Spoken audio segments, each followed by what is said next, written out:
fantasy, working on knowledge.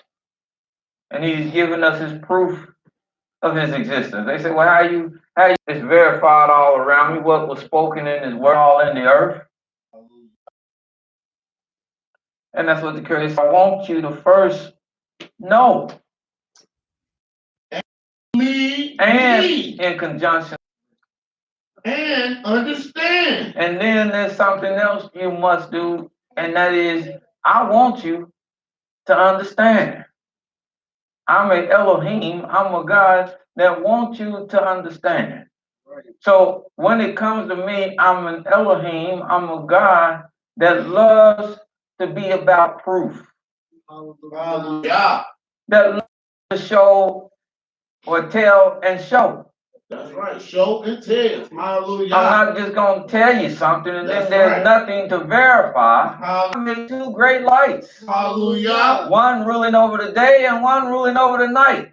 And as long as you will wake up and your eyes will open and you can look up in the sky, you will always, every day, see so you can verify it. So I want you to know, believe, understand.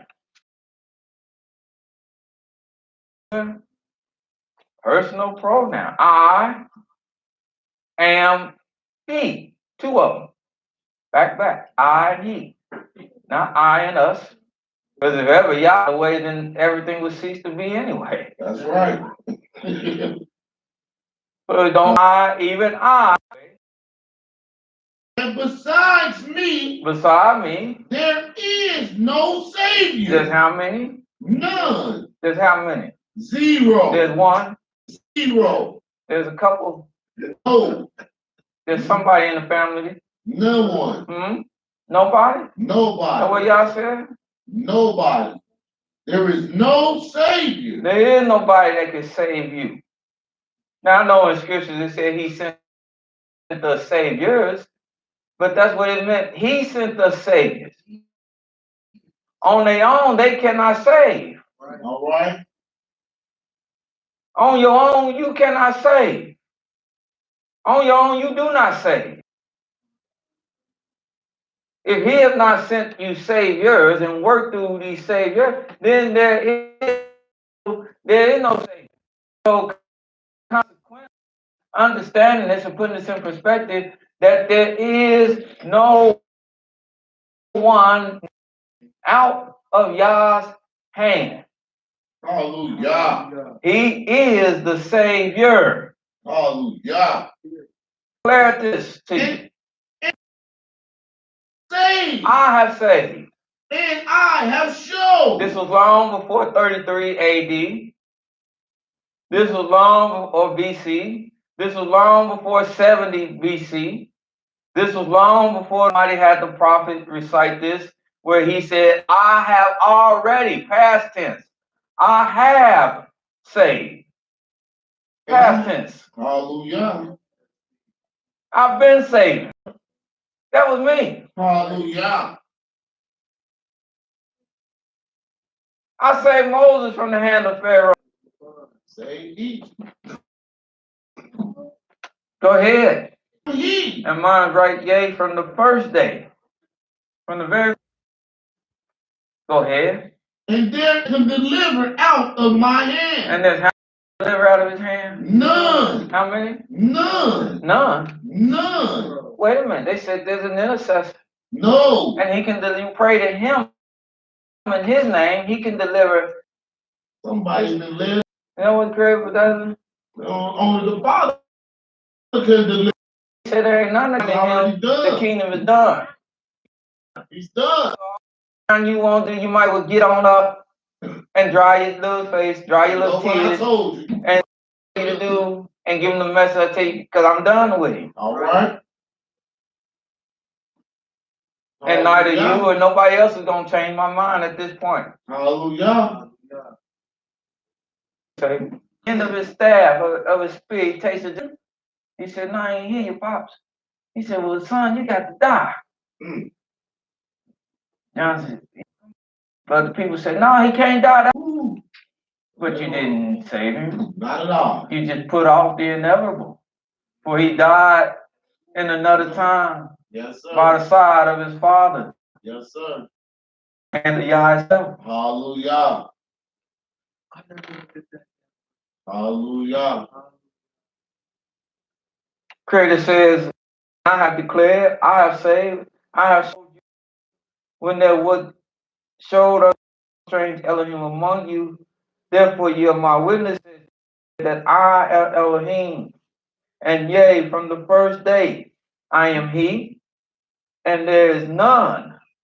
And I will work, and who what? And who shall let it? In other words, who shall let it or who shall hinder? Who can stop it? When I get to going, who stopped that death angel over the city when I told him slave? Nobody but Yah. Nobody but me. When it's my wrath, it's enough. Stay in your hand. David looked up and saw him with his sword over the threat out the threshold. He saw him and he said, "Oh, mercy." And he said, "Well, he's done." He's done. Because the Almighty is practical. And like I said, the Bible. And that's the other thing. But there's three particular things, and that gives us joy. And it strengthens us. Way in a understanding way, wisdom that we get the Almighty is real. Not that we carry him around on the end of our gold chains or bracelets or hanging in our halls and our walls, but we get to see it because his word Hallelujah. and the word that go along with his works and the proofs.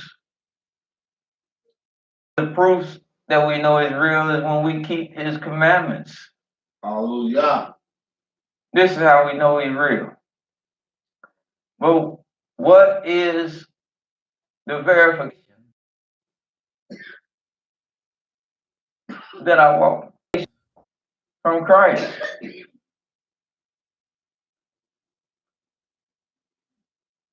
He died on Calvary. Nope. How he said you can verify he's real. Verify that he's real. Well, let's see how he said. Let's see how he said you can real, and that your belief in him is real, and that you're real, and that you're a true believer in him. Mm-hmm. You can verify, especially in a time so vital, so vitally. Like I said, this is not the answer, just to make us consider. And one such place is in the book of Matthew.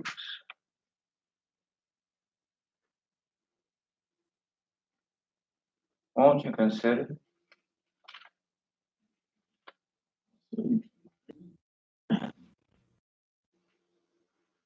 Grace said, come on, let us. We can disagree.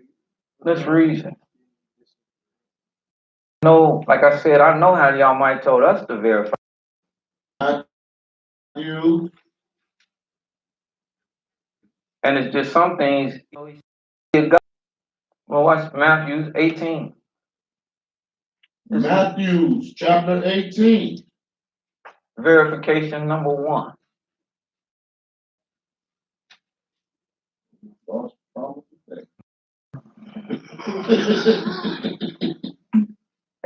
Verse 3. Matthew 18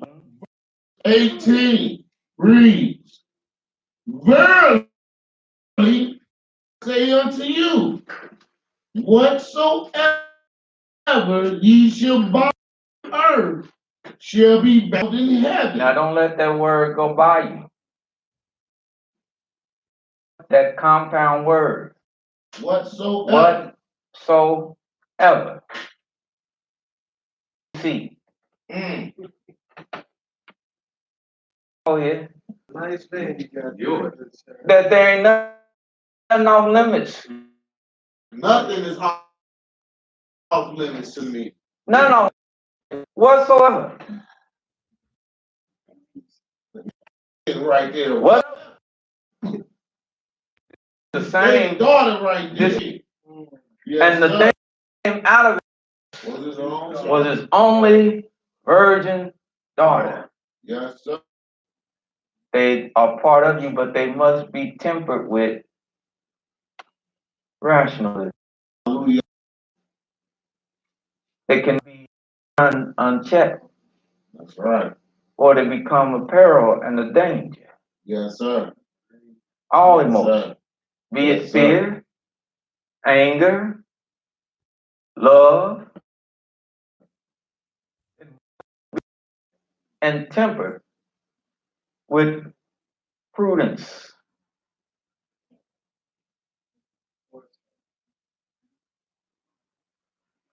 But here he says again, what? Verily I say unto you. Verily I say unto you, meaning surely, verily I say unto you. Ever. Whatsoever, you might Ye shall bind on earth. that you bind and yes, sir.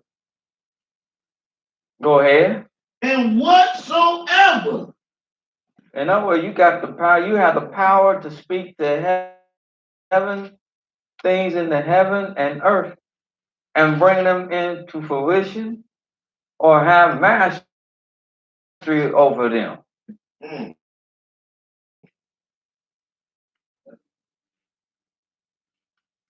Huh? Go ahead. And again, say unto you. If that wasn't good enough, let me tell you about this. Again, make myself clear. Because people say, oh, they ain't, you don't mean that. Well, I'm going to make myself clear. Right. Again, I say unto you, that if two of you shall agree on earth as touching anything. Touching how many things? Anything. How many things? Anything. Anything. That they shall ask. That they shall ask. It will be done for. Will be done. Touching how many things? Anything. Anything. It don't matter if it's clean. It don't matter. Violence, gun violence, spousal abuse. It don't matter. It don't matter. No woman, cat and dog. It don't matter. Ask, and not we will consider. Not it'll be thought upon. It shall be done. Ooh, that's a lot of half. Right. 2 halves. Where am I in the midst of them? There am I in the midst of them. All right. Now come on now. Not even centered around this virus, but especially with this. Do you think there ain't place where there's been 2 or 3 people gathered asking in the name for the Almighty? Which the virus perish, only to see this virus and the numbers it's taken climb every day. 3. Because they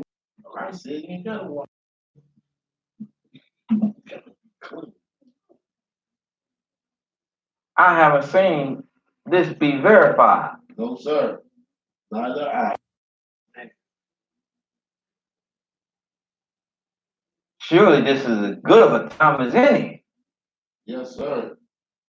To use this. Can we are trying to come. But I ain't seen most try this. And those that have tried it, they failed its verification. Yes, sir. Verification number 2. Let's go to Mark. Verification number 2. Go to Brother Mark. Let's go to Mark 16. Mark chapter 16.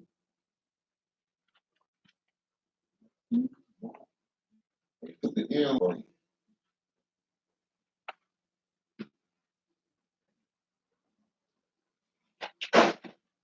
Mark chapter 16. Well, you know, before we go to Mark, Yes, big brother.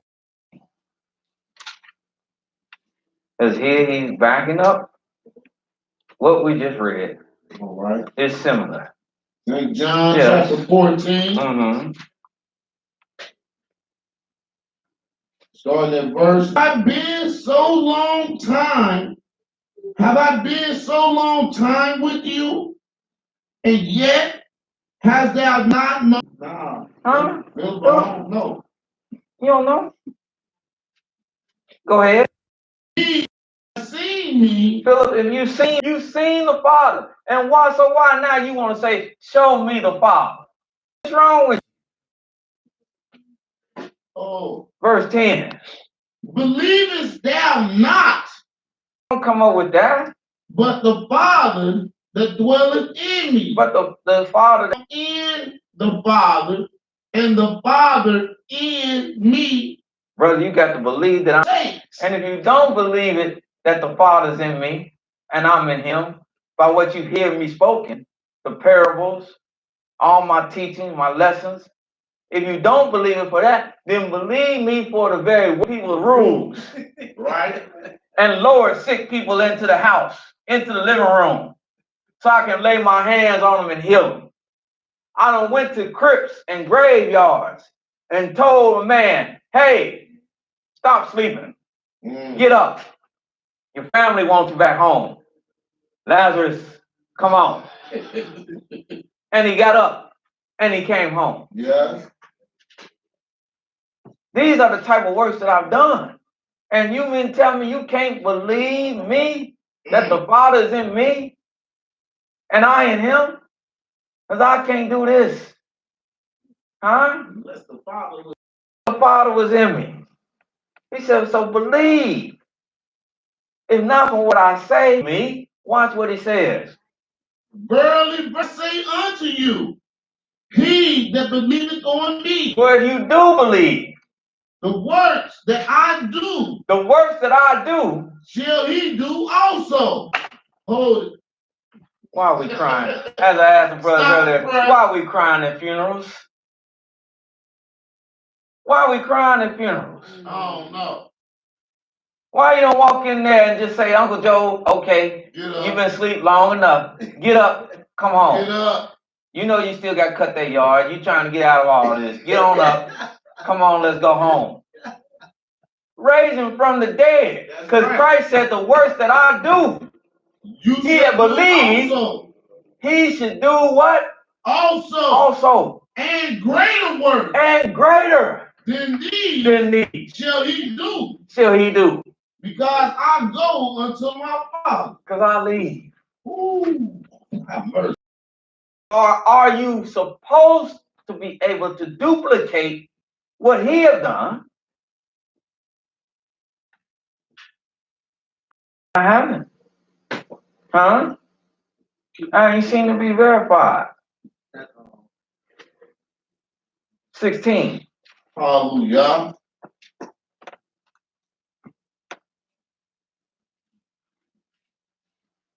Come on, 15. 16, chapter 16 verse. Hallelujah. This is the third verification. Third verification. How you take this? Because now some of them gonna be, this don't mean what it say. Well, how else am I supposed to take this? He that believes and is what? But he that believeth not shall be damned. This is the way you know a believer, true believer. And these signs are his signs. Shall follow. Stop.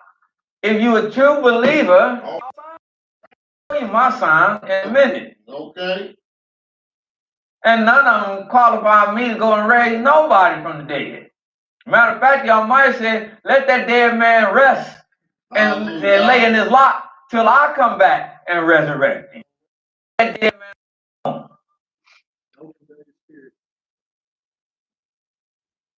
That was it.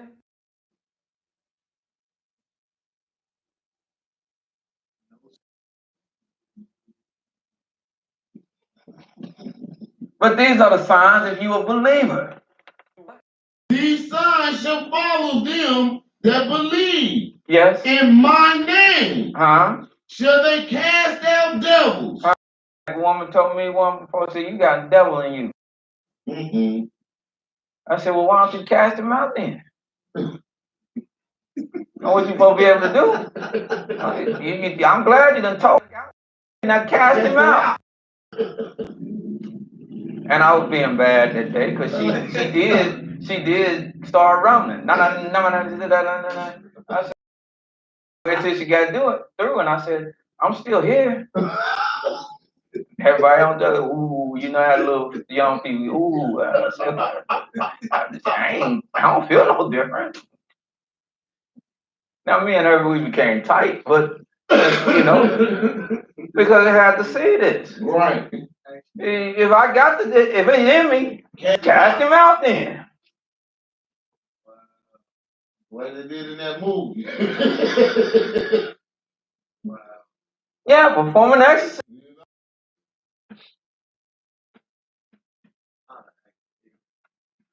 Go ahead. They shall speak with new tongues. And well, when they get the insult me, I just be like, yeah, but okay, do something about it. Because you a believer. Mm-hmm. Then he said, people with new tongues. Some of them can't, most of them can't even speak a foreign language. None. Most of them tell you, you say something, you say, well, let's say something in Hebrew. I don't speak Hebrew. Why not? That's a new tongue. Right. All right. Go ahead. They shall take up serpents. Huh? No. Try it right now. Try it right now. As you go down there to one of them corn pop out of the way churches, y'all, I ain't gonna say it. Not even down there. Close enough that they dance around with snakes and everything. The snakes be biting, falling out and everything. There are some that put this to the test. Yes sir. They do. Yes sir. And I have to respect them. I respectfully think that they're wrong, but I have to respect them because at least they put it to the test. But most of them, holy rope, drop one in there and see what go on, and see what happens. And see what happens. Let one crawl up that pulpit and get the winding around there. The first one gone. Out the door. Yes, sir. We'll play with snakes. I went to a Y one time. Heard back in the back. Work slam in the back. Hear all this commotion. I see men. I see women. And I mean, they grown. And everybody running this way and that way. I'm thinking of fire or something breaking out. I had the girl, I said, what's going on? Boy, snake. She said, big snake. I said, big snake? What's a big snake? I said, man, you know, cause maybe somebody coming in pop and his way in there because the water, the everything conducive was a big long. Like I say, when I do my arm like that, that's how he was. And he was right along the baseline as you can go into the pool area. When I tell you in the office, they locked the door. I said, what is it? They got the door closed and locked, and they still on there, and they smiling. Grown men that ran all the way in the back, ain't coming out. I said, well, y'all my witness. I ain't gonna lie, I ain't gonna make this. I said, man, what is this? The little kids ain't even there, you know. But everybody, the grown folks, on scramble. I said, you got a little pole or something? You got a pole in the box? They said, yeah. Yeah, the little girl said, yeah. I said, all right, just give me the phone. I'm not gonna do anything else. But long short, the snake and put it in a box. A little boy came up to me. Can I have a snake? I don't care what you do with it. But where are all these people? Huh? They should have just walked in. Yeah, hey, yeah. You bad little thing, you. And threw it in and walked gone. But he said, pick it up. I know one, y'all bless their heart. They real dear to me. I done seen them challenge big things, huge things. 120-pound dog. Right. Stop them dead in their tracks Baby with a snake. little guard snake like that. They ain't going nowhere. They ain't going nowhere. Nowhere. Nowhere. I mean, little me just wound little snake like that. But they said what? He said they should take. And my son, I don't like it. Ain't that I like them, but because I know the Almighty, Yes, sir. and like what we always talk about, the nature of what? Of things. Everything got a nature. Yes, It ain't sir. like I'm cool with them, but and he's gonna stand there and do all that kind of stuff. They pets and stuff. But the understanding they, cause my son, he can verify that I've caught one. He can verify it. Cause so I ain't talking no stuff that I'm just making up something. He's seen me do it. Hallelujah. But I ain't throw one. That's when I was young. Go and I ain't gonna say nobody do it. Go and throw one. Let one get in it. What? Oh, they gonna get that cheese.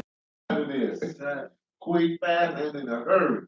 But what they supposed to be? What believers are supposed to what? They shall take up serpents, and if they drink any deadly thing, it shall not hurt them. I had another brother.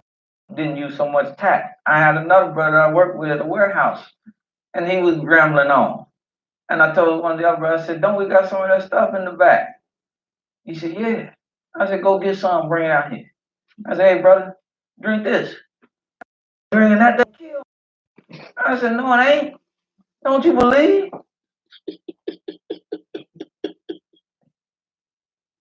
When I tell you he didn't speak to me the rest time we worked there, if he did, he barely did. I said, hello, you know. And, hey, don't get mad at the messenger. These are your signs. Huh? We're going to get to it. These are your signs. Huh? The believers. What are they signs? That they can cast out demons, devils. They can speak with new tongues. They can grab serpents. They can drink anything. This deadly thing. It said any deadly thing.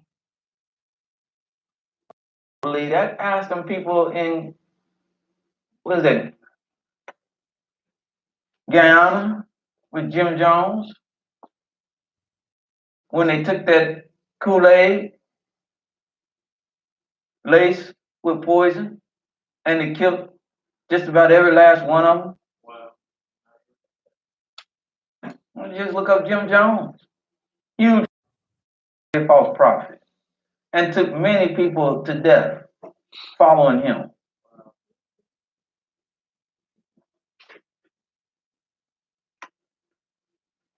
Then the last part of it, that's just the kicker.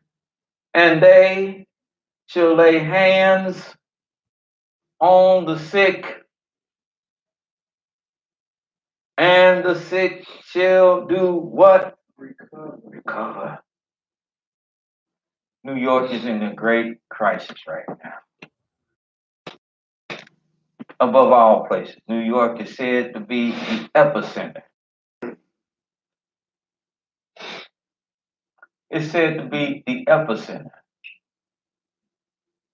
Why ain't they rushing there? Right.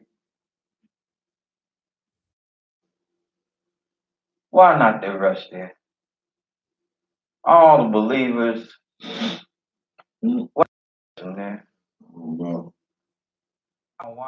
Drag people out and throwing them in tractor trailers, frozen, using them as makeshift morgues because that's how many bodies they have. Overwhelming. Because that's what they're doing. Makeshift. Makeshift morgues. To keep the body preserved, they got frozen tractor trailers. Yeah. To keep food. Yeah, And they're putting bodies, tossing bodies, or putting bodies in there. Because so many people are perishing from this. And they ain't even doing funerals no more. Yes. Wow. They ain't even having burials. They are cremated. And people are not even able to go and claim.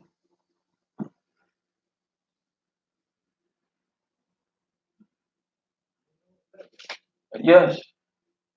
This is real. It's real. This is real.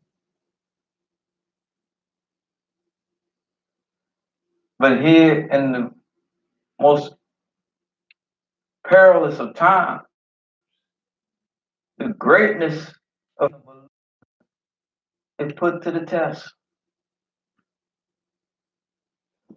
And nobody is answering the call. They don't believe like they thought. Yes, maybe they don't believe like they thought. Or maybe what you was given as the signs of your belief ain't true. And you weren't given these signs, they weren't given these signs. They're not able to be verified because they're not true. This power was never meant or given to you to have. He spoke something that just simply is not true.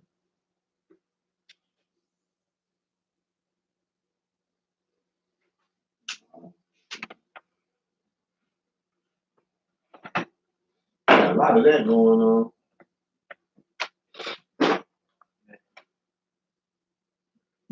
The Almighty, as I said, says, ye are my witnesses, and we know it when we work through what the Creator told us to work through. And that's found in the book of Isaiah. Y'all know it's one of my favorites.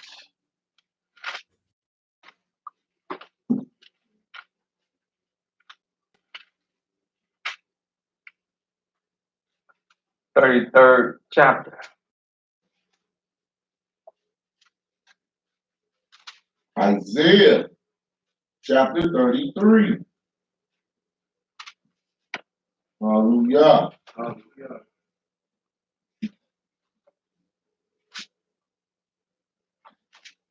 Verse 5 and 6. Exalted. Yahweh is exalted. On high. And it's kind of something else that we experience around one of the greatest times that we are about to acknowledge in the history of our people.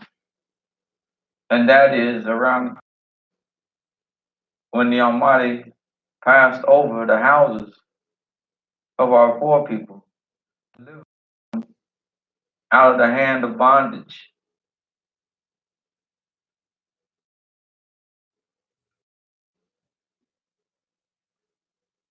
For Yahweh then was exalted, and Yahweh is being exalted. Yes, sir. For he dwelleth on high, and he's letting every man know that he dwell on high. Go ahead. He hath filled Zion with judgment and righteousness and wisdom and knowledge ability of the times. Not only, so when you read this about Zion, he fills Zion with judgment and righteousness. Don't just think he's simply talking about city walls and brick and mortar and just a geographical place. But he filled Zion with judgment, right? All its inhabitants, and wisdom and knowledge always have, is, and ever will be of your what? Time Time and strength. and his wisdom. See, it's not saying you don't have no wisdom or you don't have no trust or the Almighty ain't with you.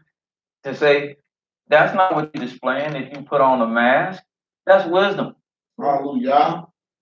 That's wisdom. Because nobody know how this pestilence is moving about. They really don't know. You say what you want to say. I even went so far, and when I went to the store yesterday, I went to the little person in the store. I said, man, I need this stuff to spray this down, this cart. I need to spray it down. They gave it to me. Yeah. And I sprayed it down. And I put on the gloves. See, if you don't take your own life into your own hands, can't worry about somebody else to come and save you. We've been saying that the longest. Yes, We've been sir. teaching that you better get a mind, that you start having a mind to take your life into your own hands. That's what scripture means by a wise man look well to his goings.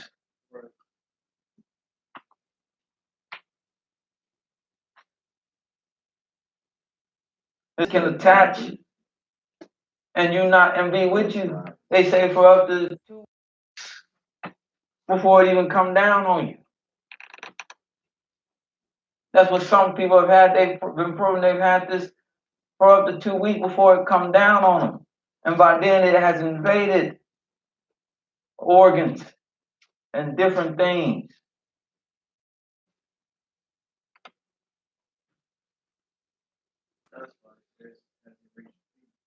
Knowledge and wisdom Shall be the stability of the time. should be the stability of your time. And It's not about listening to no man when this pestilence is out there, and it makes good sense yes, sir. to stay limited. Yes, That just sir. makes good sense. Hallelujah. Not to trounce around recklessly any and everywhere. Recklessly involving with any and everybody. That just makes good sense. That's just wisdom. Right.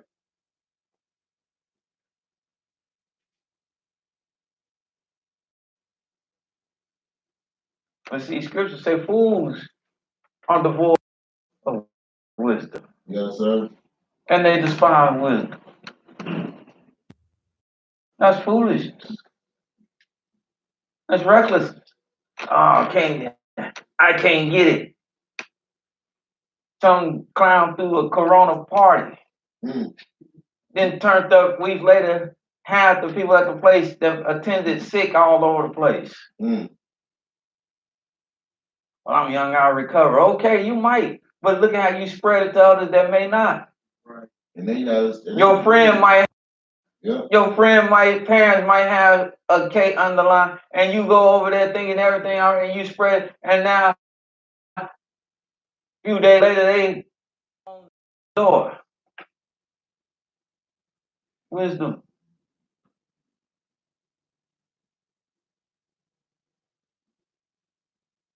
The night the Almighty came through and walked through the land of Egypt. If you want to make it henceforth the night, if you want to make it through this night, pass over. If you do this night, I'm gonna tell you right now, you better not come out them doors once you close them. All right. See, for us that's been studying the word of the Almighty, this ain't cramping our style. We understand this. Because this is the wisdom the Almighty have been using. Right. He told us in that great time, if you want to survive this, do not leave your house. For if you leave, I make no. You be rebellious, stubborn, and stiff-necked, I make no. And the Egyptian, if you be for, and I will smite. Yes, sir.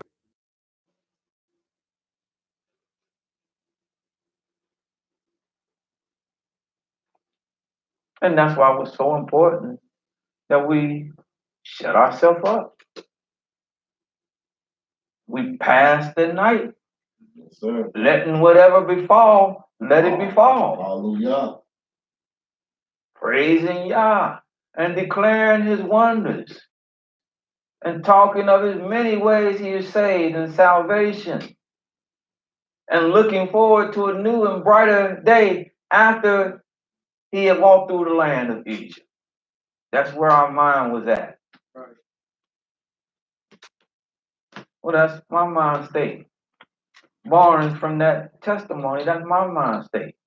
Looking for big and brighter days to come. Hallelujah. But you have to discipline yourself to be able to get through the storm right now. Yes, sir. You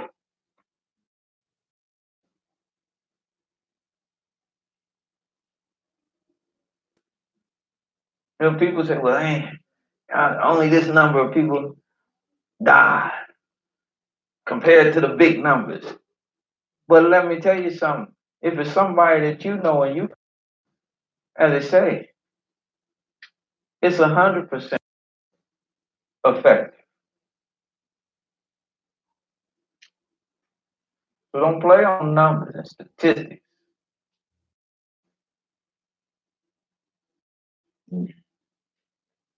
Let wisdom, let knowledge be the what? Be the Times. and strength of salvation. And let it be the strength of our salvation. The fear of Yahweh. And the fear of Yahweh is his treasure. Is his, and let that be our treasure. Hallelujah. Ain't you? No. I wasn't off chain like most of y'all anyway before all this happened. Acting like a fool. Doing anything and going everywhere. Like an unbridled horse. My movements was limited before this happened. All right. You don't have no fun. All you do go Bible class. Go to work. Go home. You don't have no fun. Yeah, I do. I have a lot of fun. Well, we don't never see at the club. I know. That's why I'm having fun.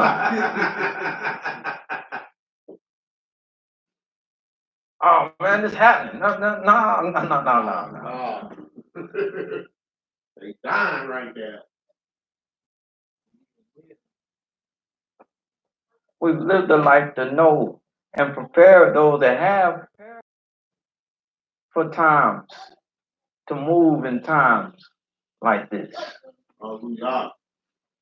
Somebody won't discriminate because the Creator says in the book of Deuteronomy.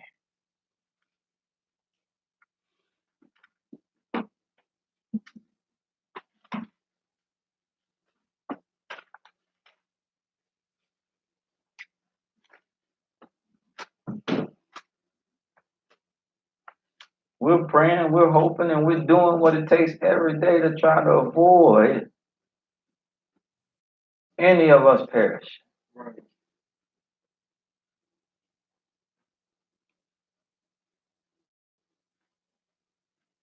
And that is by trying to listen to the Most High. Thank you, sir.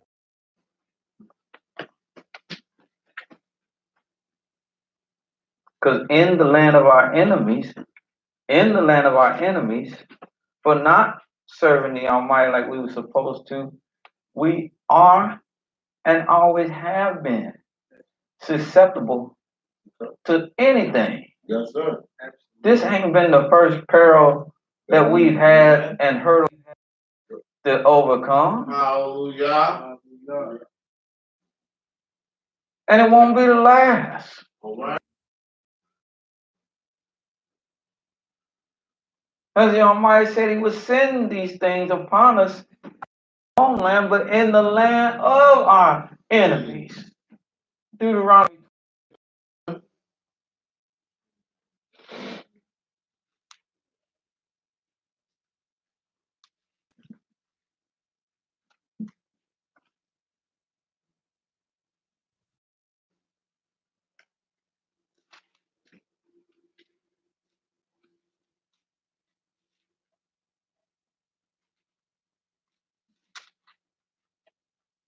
Yes. Hallelujah. Deuteronomy 28, verse 45.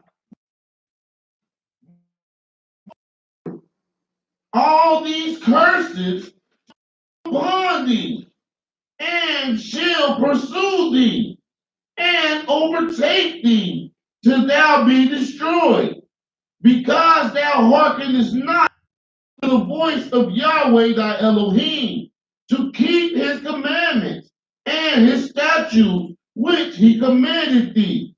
And they shall be for a sign and a wonder, and upon thy seed forever, because thou servest not Yahweh thy Elohim with joyfulness and with gladness of heart. So it's never even been good just to serve the Almighty.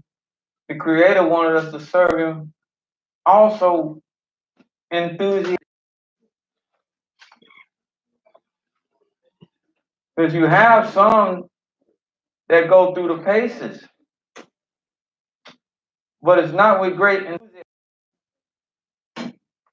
We're not on fire for the Almighty. And the Creator designed and wanted us to be on fire for Him. He said, "You are my glory. You're my glory." So one of the things that upset us was not even just simply we don't serve Him, but He said, because we served Him not with what? With joyfulness. Joyfulness.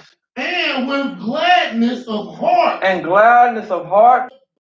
Abundance. Of all things. Of how many things again? All things. All things.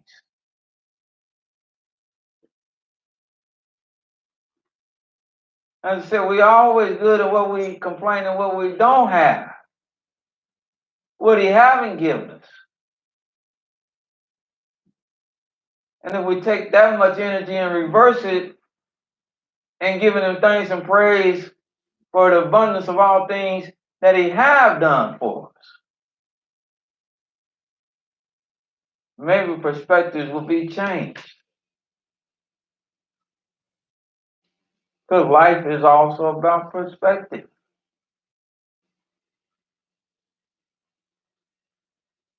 You hear one man, to give you perspective. You hear some people,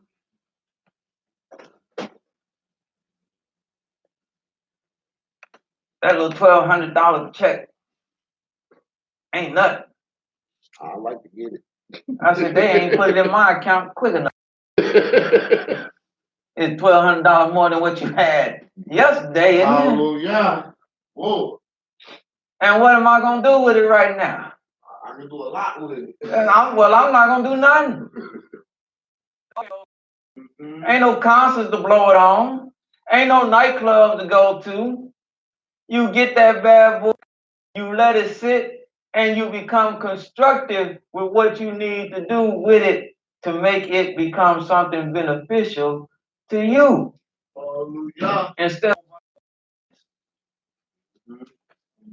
so send me all my ducats. Yes, sir. I want them. You owe them more. Heck yeah. See, but perspective. That ain't nothing. Well, then you don't deserve it. Get yours and give it to me. Yeah. And like people say, Money the root of all evil. I say, well, let me help you release. Because I am merciful. And, and I suffer from no evil. None. Because money is hallelujah. Since it's the root of all evil. And I ain't found nobody to take me up on that yet. None.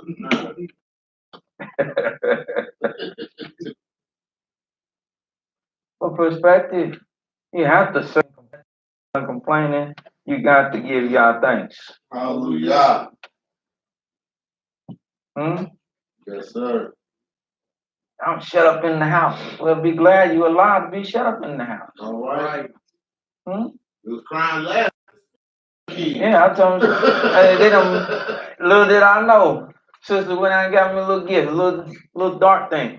You come at this all over, I'm gonna be an expert dark. I'm jeez. I got time now. I'll be bad boy. Blindfold me, baby. Where that boy come from? Hey, he was at home, boy, getting it. Come on now. Hallelujah. Verse 46, Deuteronomy 28. For a sign and for a wonder, and upon thy seed forever, because thou servest not Yahweh thy Elohim with joyfulness and with gladness of heart for the abundance of all things.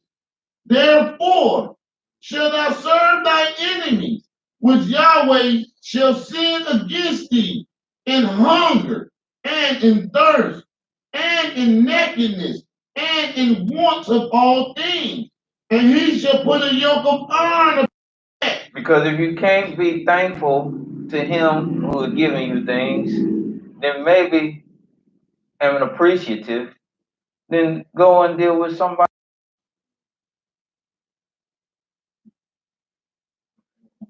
who won't treat you right. Go ahead. Until they have destroyed thee. Mm-hmm. And Yahweh shall bring a nation against thee from far, from the end of the earth, as swift as the eagle flieth, a nation whose tongue thou shalt not understand, a nation of fierce countenance, which shall not regard the person of old, nor show favor to the young, and they shall eat the fruit of thy cattle. That's good. Hallelujah. I want you to drop down to 58. Pick it up there. Hallelujah. If thou wilt not observe to do all of this that are written in this book, that thou mayest fear. That's written in what book? This book. In what book? This book. Because some people say we don't have the book of the law. No, we got the book of the law. We got the words of the Most High Yahweh thus saith Yah. Yeah, some people say we don't have the book of the law. What?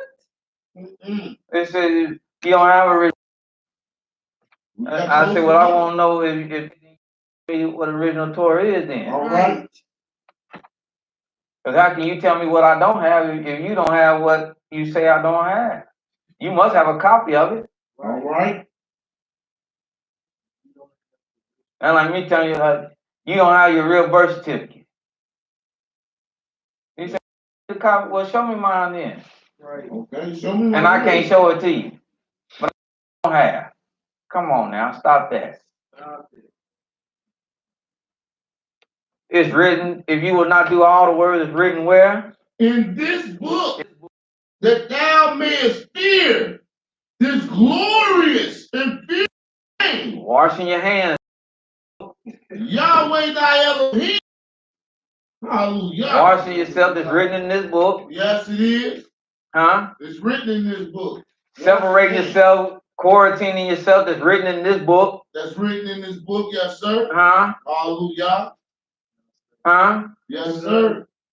Even the president yesterday gave his address. He said things ain't gonna.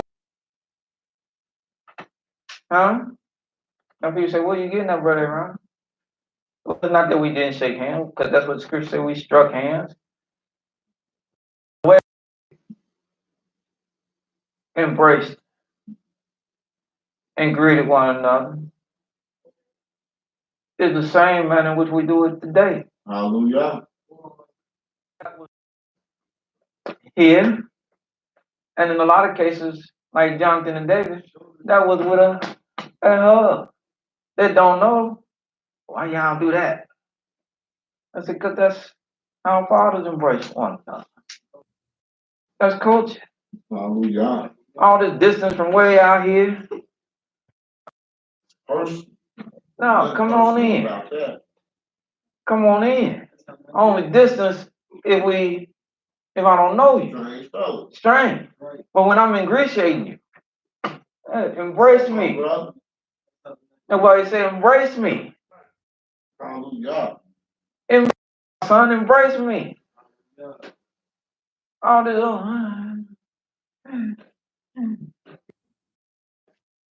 no, it was with an embrace. And it didn't have with no sexuality. That.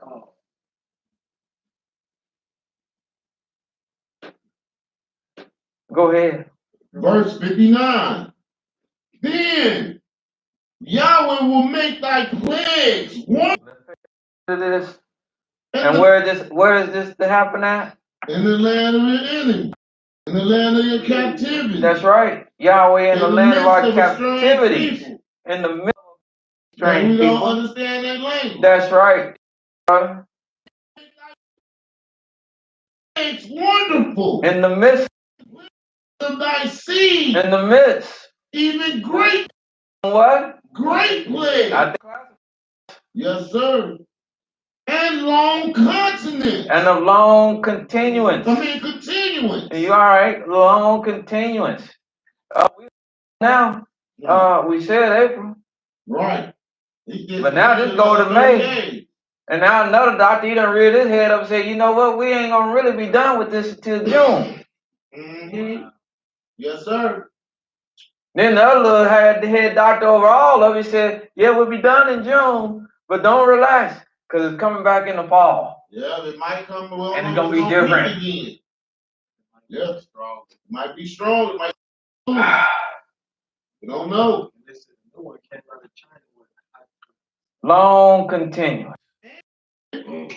Sore sicknesses. Of sore sicknesses. And of long continuance. And again, he said, of long continuance.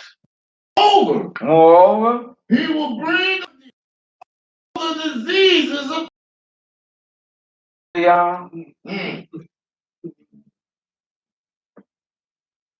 Go ahead. Which thou was afraid of. The ones you was afraid of, and not only them. And they shall cleave unto thee. Mm-hmm. Also, every sickness. Also every sickness. And every plague. And every plague. Which is not written in the book of this law. Which is not written in the book of this law. Them will bring upon thee until thou be destroyed. So whether man-made, laboratory factor, or natural, Christ said they're going to come upon you. And they come. And it be long continued. Long continued. And ye shall be left few in number. This is a great warning to us. And you shall be you. Because thou wouldest not obey the Yahweh thy. May a child goes through and lights off like a fire to gasoline. It's gonna be hell on you. Yes, sir. Because you already suffered the brunt of having some of the worst care given to you in the first place. Yes, sir. Most of you, no kind of insurance coverage, run, because of all the things that's being done to you. People shooting one another, their bodies, like I said before this virus, their bodies at the height. And you haven't heard about it, but I don't believe it stopped it, because I stopped few people from doing what they do. So I know they're still coming in, but this is the big news story. I guarantee you there's still bodies in the hospital of Chicago like it was before this, where they just lined up on the wall. Yeah. Lined up on the wall, they say. Both sides of the hall lined up on the wall, and people are expiring right there in the hallway. Because you can't get them in the trauma center. And get them in there in time. Doctors lined up, And they coming in, degree. They shut down one of the big hospitals. Yes, sir. Told me you got nowhere else. Can't take no more. We don't have no room. That's how much was going on. Yes, sir. Now introduce that on top of the conditions like this. Ooh. And why them trucks bodies just defecate. And they short staffed. think you better start giving it some kind of attention. Yes, sir.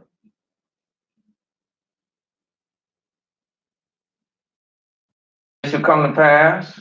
And it shall come to pass that as Yahweh rejoiced over you, you good. As he once wanted to do, that's what he always tried to do. Like any father and parent to the child, you always desire. Force your hand, you have to come down on them. And that's what the Almighty is for us to do. Come down on us. To bring us. And you shall and ye shall be plucked, whether thou goest to possess it. And Yahweh shall scatter thee among all people, from one end of the earth even unto the other. And there thou shalt serve other deities, which neither thou thy fathers have known. So don't tell me Abraham knew JC. Even he wood did. and stone. Don't tell me he knew him. All right. He didn't. He did. Don't tell me Jacob knew what you and I know today or have known in servitude.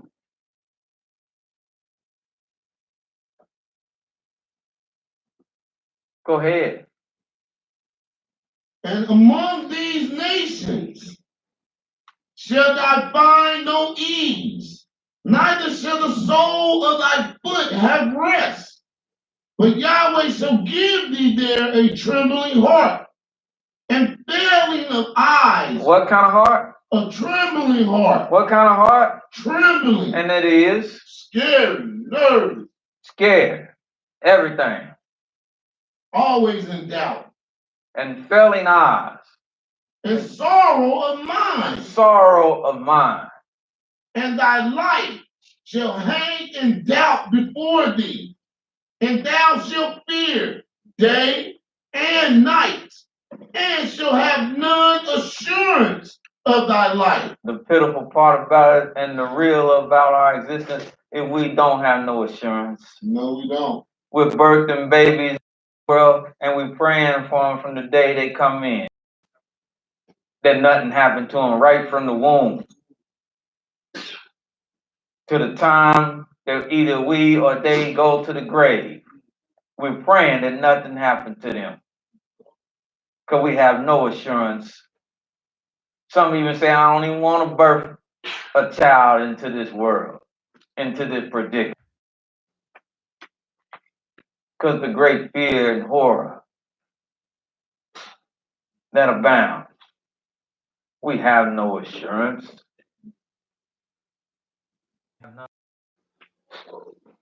Go ahead. In the morning. And in the morning thou shalt say, would Elohim it were even? We want the day to be over with. And at even thou shalt say, would Elohim it were morning? And we want the night to hurry up and get over with.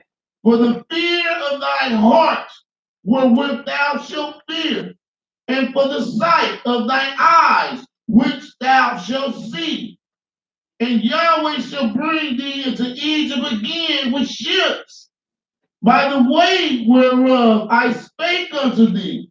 Thou shalt see it no more again. And there ye shall be sold unto your enemies for bondmen and bondwomen, and no man shall buy you. Hallelujah. So this is the work of the Creator. And we where the Almighty said, and who shall what when he worked? Who shall what? Who shall stop Who it? shall Who hinder it? Who can stop it? Surely not we of our own will and our own doing.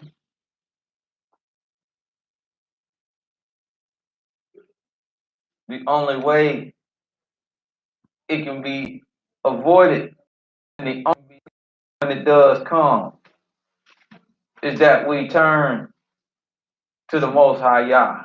Hallelujah. That's the only way. Hallelujah. Hallelujah. Any comments on that?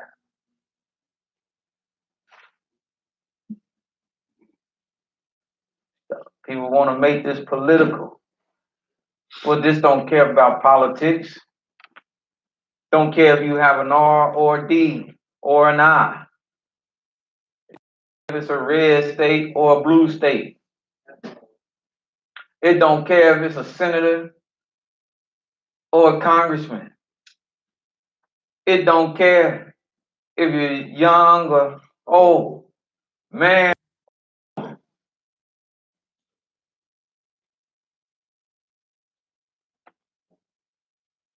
Don't care if you voted or not.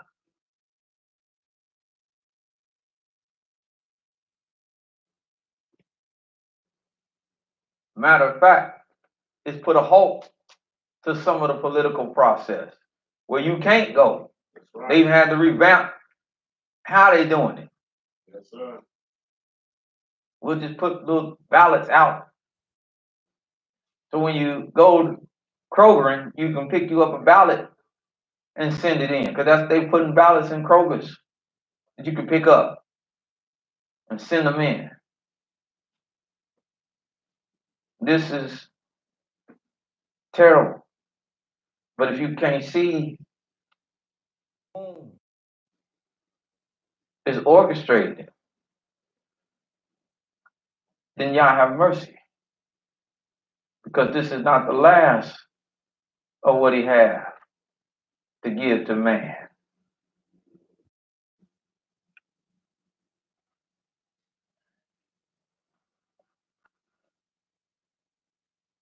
Any comment? Those that willingly serve the Almighty, Shabbat those that willingly serve the Almighty, would you say, would you predict that the same kind of effect could possibly overpass those that, strive to do that with the law and right? Because it's, as it is now, I was saying this to Michael last night, that time and chance happens to everybody, but it's very unlikely that, those who strive to live a righteous and just life, that they find themselves in a negative predicament. Although, once again, time and chance involves any and everybody. But, just from the short time span that I've been alive, I still haven't be seen that, those who strive to live righteously, it's not too much negativity that befalls them except for, but would you say that concerning, like with the curses, the way that we get the curses off of us is by adhering to the law. So even still with the whole disease issue, you say that it'd be the same, that if you adhere to the law, that, there's a great possibility that you may go unaffected, and also with the following of laws of the land as far as the distancing and cleanliness and things like that.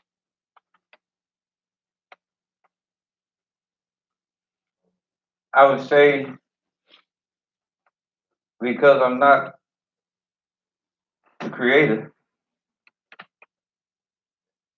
I would say that I don't want to make nobody just feel totally invincible. Right. I would say that being with the Almighty, you're in better standing. Right. Because as I said, you're going to see and you're going to operate should in his knowledge, in his wisdom, and in his understanding. Right. And then there is a part of that where it could be false. You see? And it could be false. It could be false me. I don't never walk around and say, and even though I'm walking with the Almighty and I'm trusting Him, and that's my prayer, but it could befall me. Because something might befall you, because, and that's why I say, we're not the creator, so we don't put Him in a box. Just as one could look around and see that they threw many people in the lion's den. Well, did Daniel not also go in the lion's den? Yes. But what's the difference between him and the one that went in before him? Served out. And he was saved up out of it. Served out unconditional. And he was saved out of it. But it didn't mean he didn't face that peril. Yes, sir. Hallelujah. We never think we just. Right. Sometimes we put there so the Almighty can do things. We can get the glory. And He be glorified. Right. But we still but vessels. People boy went to fire. But what's the difference? They were saved up out of it. Right. But nevertheless, they went into the fire.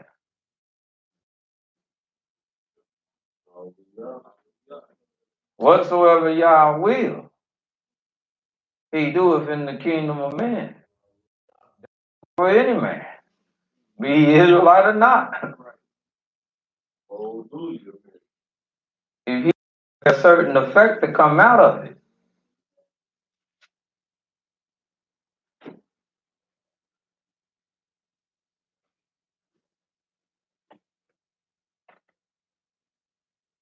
And all that said, you still give glory to the honor.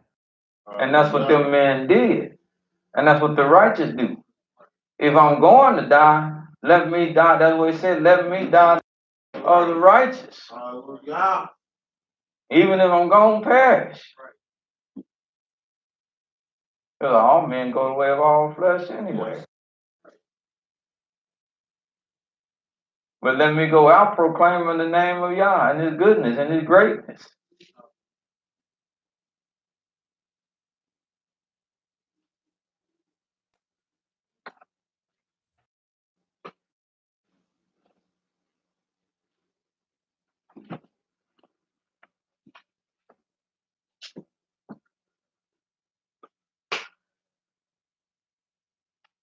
Any other comments?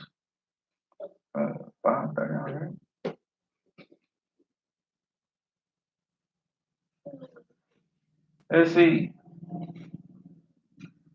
Is Ezekiel the only person in the Bible that's seen a living creature or the living creature and rooms? Or is there more? Very interesting. Well, let's go to Ezekiel.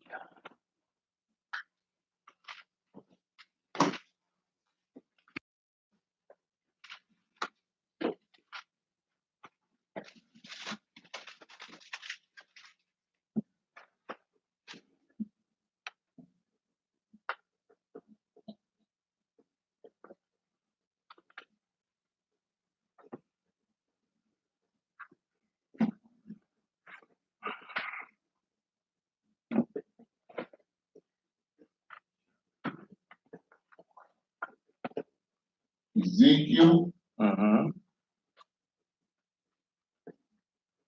let's see what they. First chapter. Chapter 1. Yes, sir.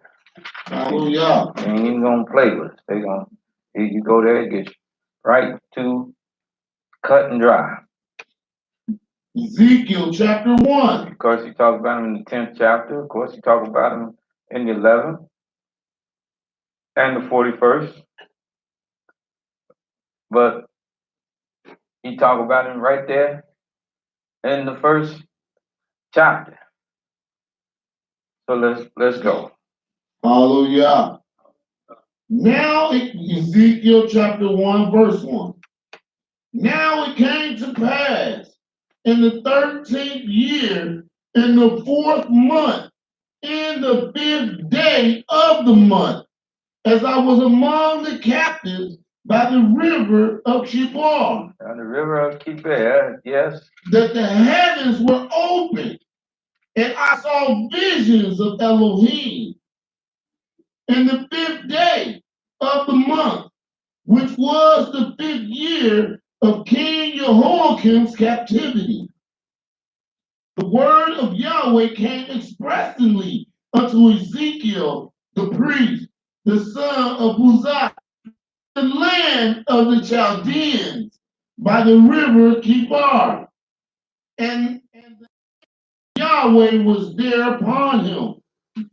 And I looked, and behold, a whirlwind came out of the great cloud, and out of the midst thereof, as the color of amber, out of the midst of the fire, also out of the midst thereof came the likeness of 4 living creatures. And out of this great fire that he saw, this great sight, came the likeness of what?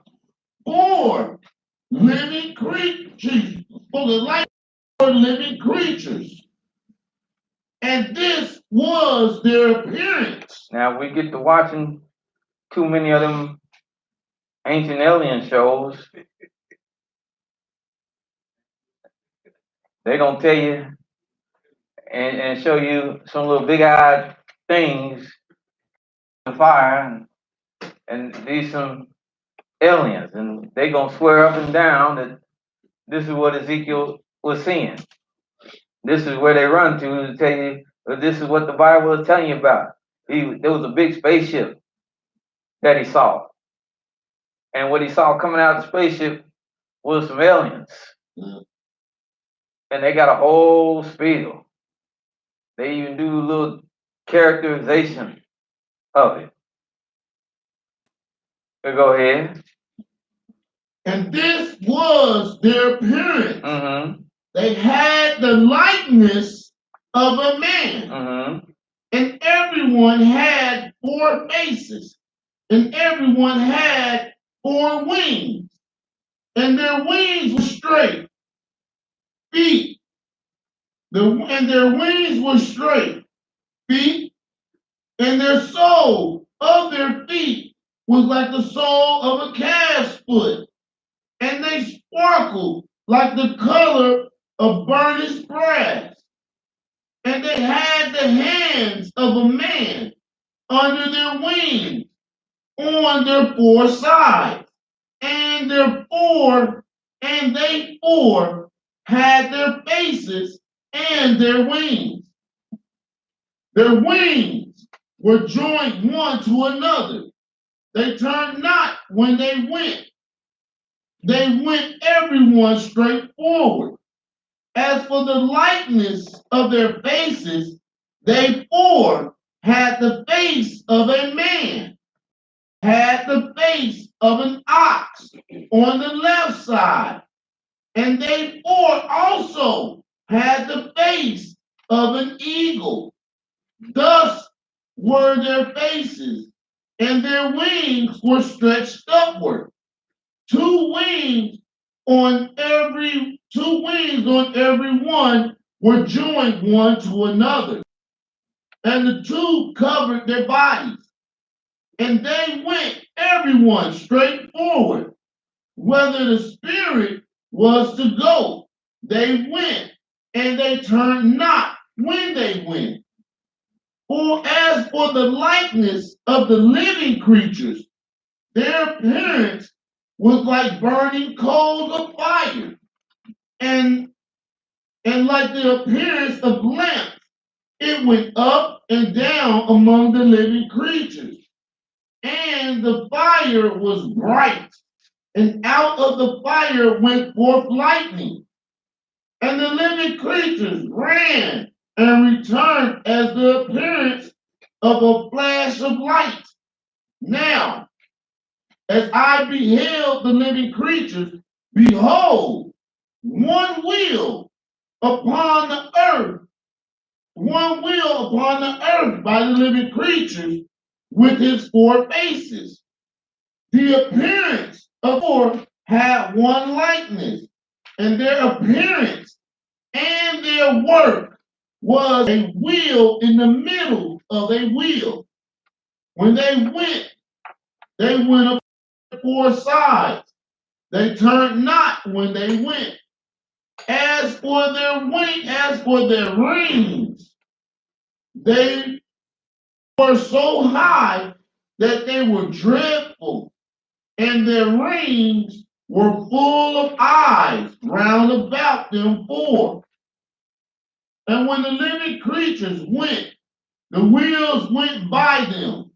And when the living creatures were lifted up from the earth, the wheels were lifted up. Whithersoever the Spirit was to go, they went.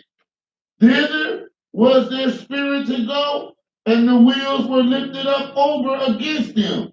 For the spirit of the living creature was in the wheels. When those went, these went. And when those stood, these stood.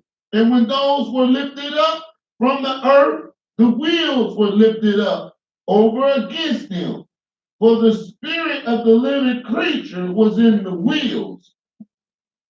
And the likeness of the firmament upon the heads of the living creatures was as the color of the terrible crystal, stretched forth over their heads above. And under the firmament were their wings, straight, the one toward the other. Everyone had which covered on his side, which covered on this side, and everyone had two which covered on that side their bodies. And when they went, I heard the noise of their wings, like the noise of waters, as the voice of the Almighty, the voice of speech, as the noise of an host. When they stood, they let down their wings, and there was a voice from the firmament that was over their heads when stood and had let down their wings. And above the firmament that was over their heads was the likeness of a throne, as the appearance of a sapphire stone. And upon the likeness of the throne was the likeness as the appearance of a man above upon it, above upon it. And I saw as the color of amber, as the appearance of fire round about within it, from the from the appearance of his loins, even upward, and from the appearance of his loins, even downward. I saw as it were the appearance of fire, and it had brightness round about, as the appearance of the bow that is in the cloud in the day of rain. So was the appearance of the brightness round about. This was the appearance of the likeness of the glory of Yahweh. And when I saw it, I fell upon my face, and I heard a voice I heard the voice of one that spake. Hallelujah.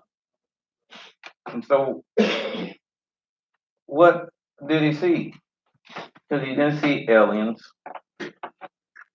didn't see little men coming out of flying saucers. He saw an image of a man. He saw, he told us, Image of a man with both faces. where he said, as he clicked and cleans it up. He said, as the appearance of a bowl that is in the cloud in the day of rain, so was the appearance of the brightness round about. This was the appearance of the lightness of the glory of Yah, and everything around him that was glorious. This was a vision. And in the vision, the Almighty him to see these cherubims, because cherubims are a set of angelic hosts. And Ezekiel saw cherubs. And the cherubs are always synonymous with the presence of the Most High. They're with the fire. They're like flamethrowers. But where is the first time we even encounter a cherub? Mm-hmm. Where's the first time we even encounter a cherub? When Abraham went to Bethel 3. When Enoch was taken up. When Elijah was taken up. Go book of Genesis, 3rd chapter. In Eden. Genesis chapter 3. You see that this was a vision of the cherubs.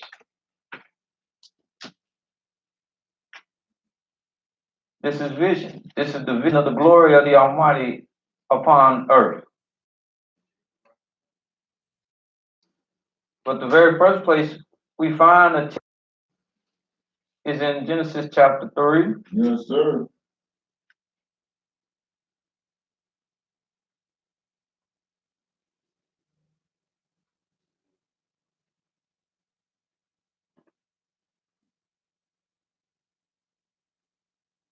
Verse 22. Hallelujah. And Yahweh said, the man is come as one of us to know good and evil. And now of the tree of life and eat and live forever. He had already partook in evil, but he had not yet been able to take and place his hands on the tree of life. Therefore, Yahweh Elohim sent him forth from the Garden of Eden, from whence he was taken. To till the ground from whence he was taken, because as we erroneously was taught and it's cleaned up now, man was not made in the Garden of Eden. He was made outside of the Garden of Eden. Garden of Eden is not man's birthplace. He was made outside the Garden of Eden. Then the Almighty put him in the Garden of Eden to take care of it. And just as he put him there, once he found some iniquity in him, he removed him out of the Garden of Eden and put him back to the ground from whence he was originally taken. So drove out the man and placed at the east of the Garden of Eden cherubim. And he put there where? And a flaming sword. And a what? Flaming sword. Flaming sword. Which way. That's why you see the same fire, appearance of fire, as he was seeing him in his vision. Because this accompanies them. And a flaming sword every way to do what? To keep the way of the tree of life. To keep the way or to guard the tree of life. Hallelujah. They are high and high order angelic hosts, guards in a great sense. And here we find them that they were sent to guard the way so man and get to the what? Tree of life. Tree of life. How many people did it say saw him? They didn't say nobody saw him. That's right. Because if you did see him, guess what? They were the last thing you was gonna see. They didn't say nobody saw him ever. Is that why our ancestors always said that I was looking upon Elohim and now for God? Because that's how great he is. And to even look on him, he's greater than even them. So to look on him, that's you really in great distress. If he does not divest himself like he did for Moses. But that's why he told Moses, in my glory. And now Ezekiel is describing to you what the glory of Yahweh looked like. Right. So in his glory, he said, you can't see this. Right. Not for real. Now, he's not even seeing it because he's seeing a vision. Don't get it twisted. He's seeing a vision of the glory of the Almighty. But he's not seeing the glory of the entirety in its stuff. Because not even the great prophet Moses was, because like the Almighty, to see it will consume you. No man can And that's why he said, I seen by the river Kiber, and I'm seeing a vision. And in the vision, I'm seeing in the vision these four living creatures. This is all part of the vision. This man with these. In the totality of it, I also see the Almighty coming in the vision. Everything about it, the sapphire, all the different colorations. This, the rainbow, this is the glory or the vision of the Almighty that he allowed me to behold here at the river Kiber while I sit with the captives. Because to see this cherubim, this is some death sentence. Right. So also, hang on to it. And their guards, where you see them, they tend to be associated with the presence of the Almighty. That's why when we go, let's go and look at a few places. The book of Psalms.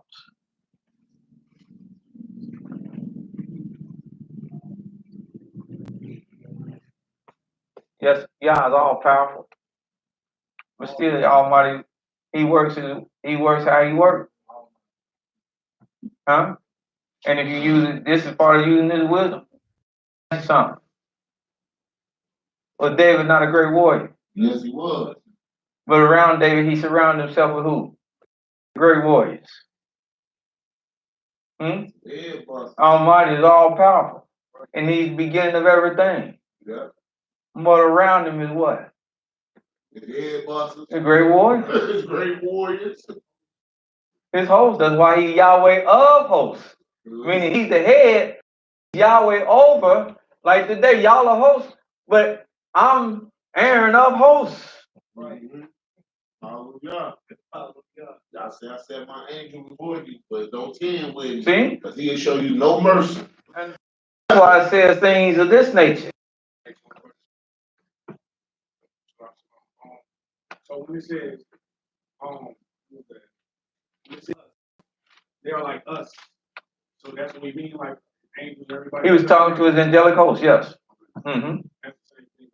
They're like us, make man in our image. Yes, he was speaking to the angelic host. He said there's only a little difference between man and his angels. And that is a form, and then Brother Michael, you ask yours, and that's the form of limitation that we have physically. He said the angels, they can transcend. They move in the realm, they move in that realm. The brothers, like he said in the vision, it's like lightning, like a flash. They move. You see that lightning, that's them move. And how described where he said, and in the night vision, I saw him pass by me. Stand up on my skin, stand up, because they move. They move, and they move motion.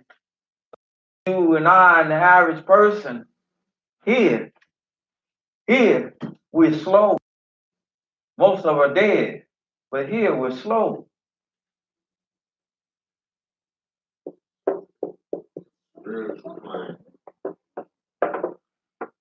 And the spirit, that's why you see he was able to see him because the Almighty took him in vision. Now he's not living and he's not operating off of this plane.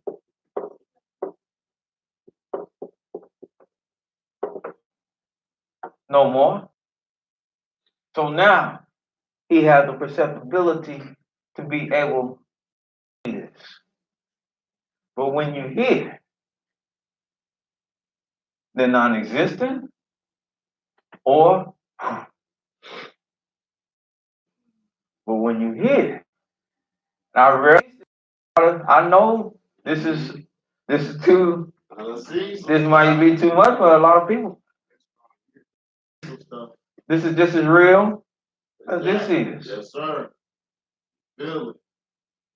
And the stronger you become here,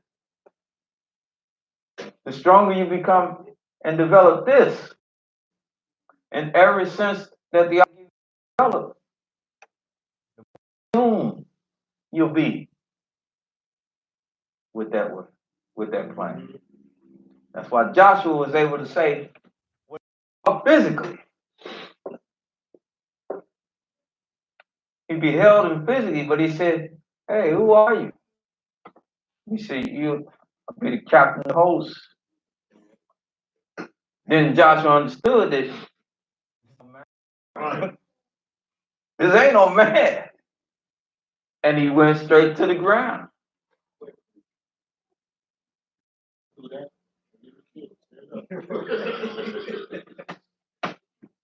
Because his reverence for him. He knew he was high. But you have to be able. A lot of people can't get it when we're teaching it, but you have to get here. Yes, sir. God. That's what he saw. The heaven will open, and now we're dealing in the spirit. It's the same way with Isaiah. We're coming back to what I told you, but go to Isaiah.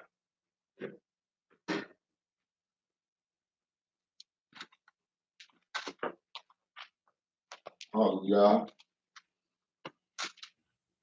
6th chapter.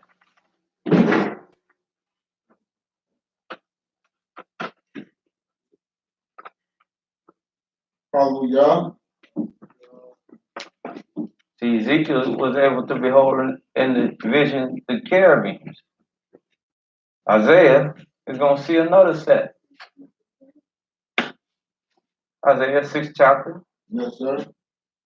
Verse 1. Mm-hmm. Hallelujah. Isaiah chapter 6, verse 1.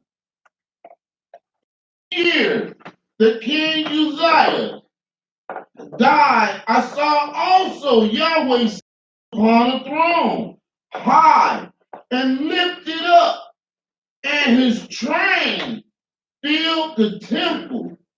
Above it stood the seraphims. Each one has 6 wings. With twine he covered his face. Mm-hmm. So 2 of them, when he saw them, 2 of them was like this. Go ahead. And one he covered his feet. And 2 of them went down past his feet. And with twine he did fly. And the other 2, they were to keep him elevated for flight. And the one cried unto the other, and the one cried unto another, and said, Holy, holy, holy is Yahweh of hosts. The whole earth is full of his glory. Do you see where the seraphim and cherubim, you see they associated with the Almighty and his glory? Go ahead. And the post of the door moved at the voice of him that cried, and the house was filled with smoke. Then said I, Woe is me, for I am undone, because I am a man of unclean lips, I've had unclean lips. I dwell in the midst of a people of unclean lips. I dwelt in, I hung with people. I was raised by people. I live with people that have unclean lips. For my eyes have seen the King, Yahweh of hosts. But in vision, my eyes, in spirit, my eyes have seen the King, Yahweh of hosts. What he told Moses, he said, I don't speak to no other man. Any other prophet, I speak to him in vision and in dreams. You only have I spoke to where you seen me face to face. And the similitude of Yahweh have you beholden. But all the rest of them, when I speak to them, it's going to be through dream and vision.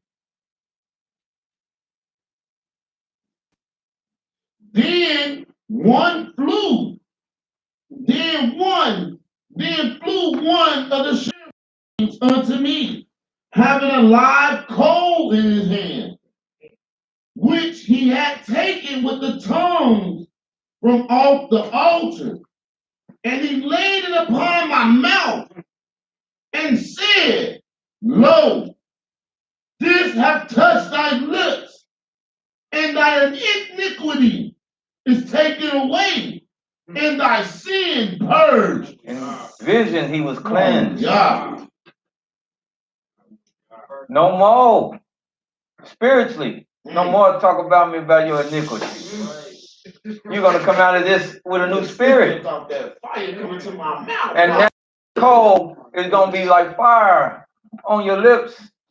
For it has burnt up all your iniquity, and it is purged. Fire purges. Yes. Water washes. Fire purges. And this fire has purged all your sin. So now you are thrusting, you're a new being. And the Almighty says, so now let me ask the question after this has happened. Let me ask the question. Who shall I send? And who will go for us in the kingdom of men? Then said Isaiah, I am. I'm here. Send me.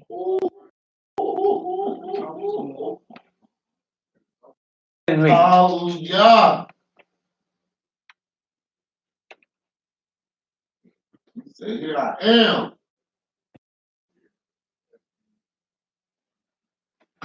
And so he had his experience with the seraphim. We're getting back to the cherubim. Let's go back to Psalm. Ooh-wee.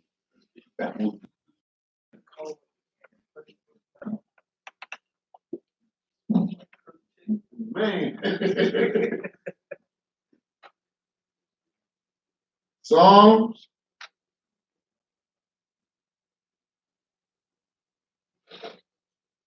Why he says, like fire, my bosom. Jeremiah spoke. His word became like fire. Psalms 18.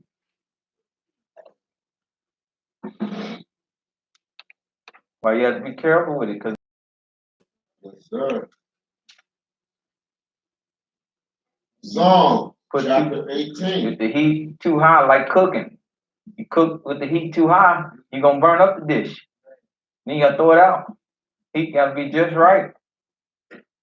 Sometimes you don't need to have heat on. You're warming things. It's already been cooked. So sometimes you just put it in there so it can get warm. Right. Oh my God. Some people don't know how to decipher. They turn it all the way up on 400 to warm it up. And then it come out charred and burnt. Right. Man, I can't eat this. No, you can't. You throw that thing away. Well, let's look at some things. Psalms 18. Yes, sir.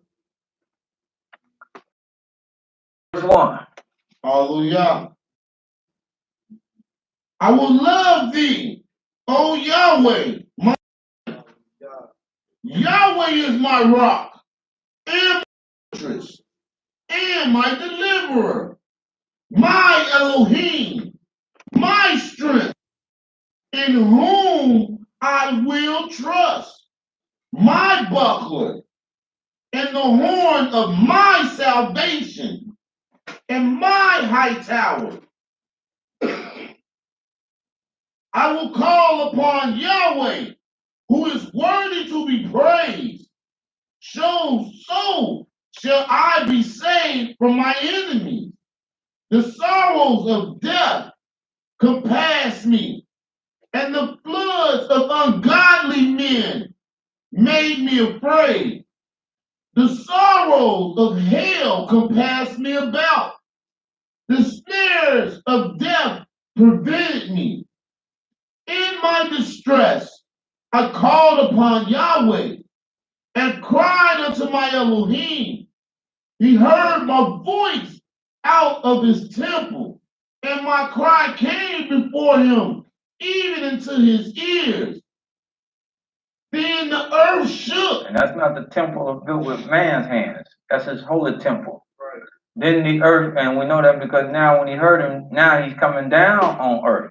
And when he descended on earth, he said, at his presence, the earth did what? Shook and trembled, and the foundations also of the hills moved and were shaken, because he was wroth. There went up a smoke out of his nostrils, the fire out of his mouth devoured. Coals were kindled by it. He bowed the heavens also and came down, and darkness was under his feet. And he rose up, and he rose upon a cherubim, and did fly. Yea, he did fly upon the wings of the wind. So they talk about how this cherubim, he rode upon him.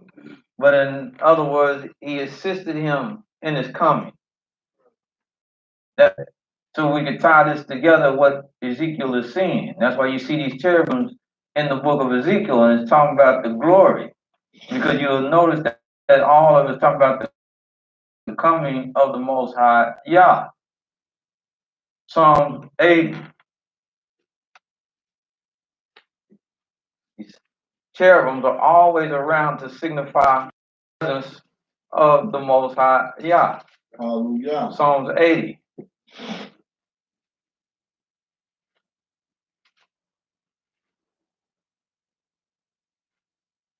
Psalms 80, verse 1. Give ear, O shepherd of Israel. Thou shalt lead yourself like a flock. Thou that dwellest between the cherubims shalt shine forth. Thou that dwellest where? Between the cherubims. Between the two cherubims. And why is he writing that? What is that a depiction of? The Ark of the Covenant. Upon them on the mercy seat was two cherubims facing each other with their wings pointed outward. And when the Almighty would descend down there and their wings were facing the mercy, covering the mercy seat as a covering, as a guard, because that's where the presence of the Creator was said to descend on. And he needed to be covered. That when Aaron went in there, he could not even lay eyes on him. That was not even for him. Psalm 99.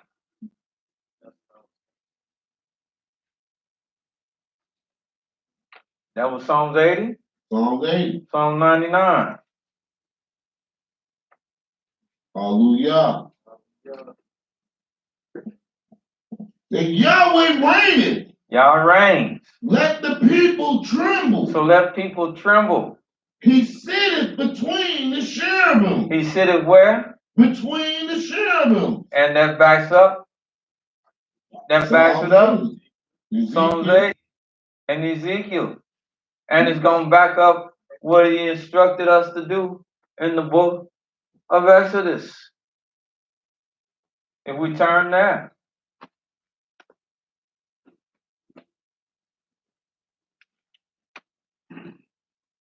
Before we go there, let's go to 1 Chronicles 13.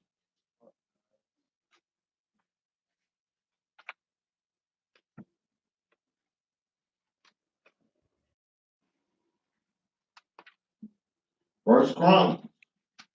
13, verse 1. Hallelujah. I got to have you read 12 and 38. Watch this. All right. Let's go with what I said there. Watch this. 12 and 38. On 13? Oh, go 12 and 38. Uh-huh. All right, hallelujah. Watch what happened. First Chronicles chapter 12, verse 38. Mm-hmm. All these men of war. Oh my goodness. All these men of war Uh-huh. that could keep rank. That could keep rank. Came with a perfect heart. Came with a perfect heart. To Hebron. To make David king over all Israel. I just wanted you to read that.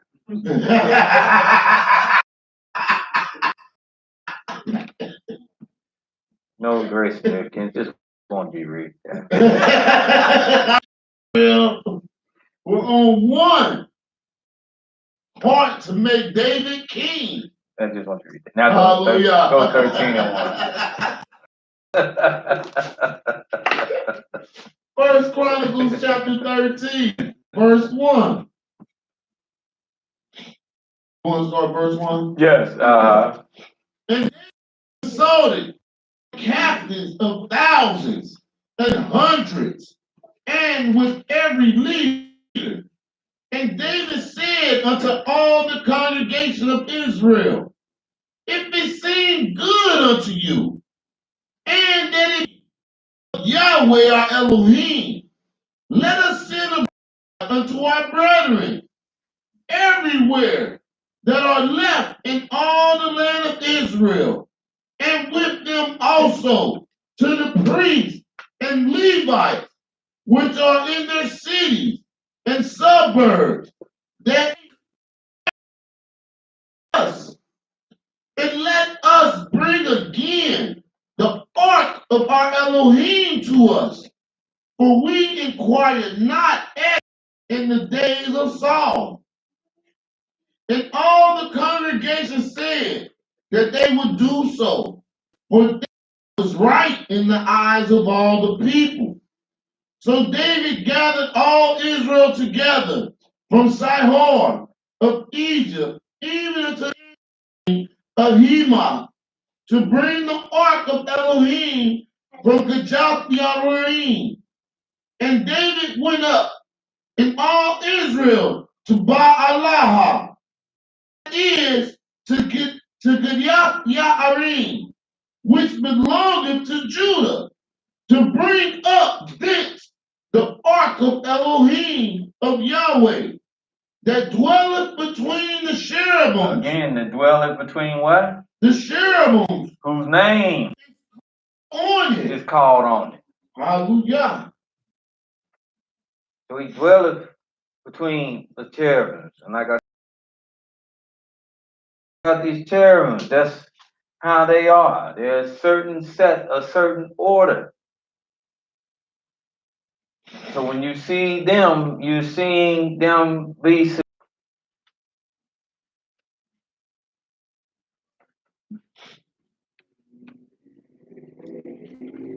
Isaiah chapter 7. Verse 15 and 16. Hallelujah. The 15 and 16. Isaiah 37. Vision, he's the only person I see that have this kind of vision in scripture. But the cherubim was known about all over because they were known from the inception, because they were known about from the beginning of the foundations of the world. But any man see him outside of a vision? Well, no, because Ezekiel didn't even see him outside of a vision, but in the vision he saw him. To see him, if they came, they ain't living to testify to it. Right. And then to see him, you can only see him in a certain stage and manner.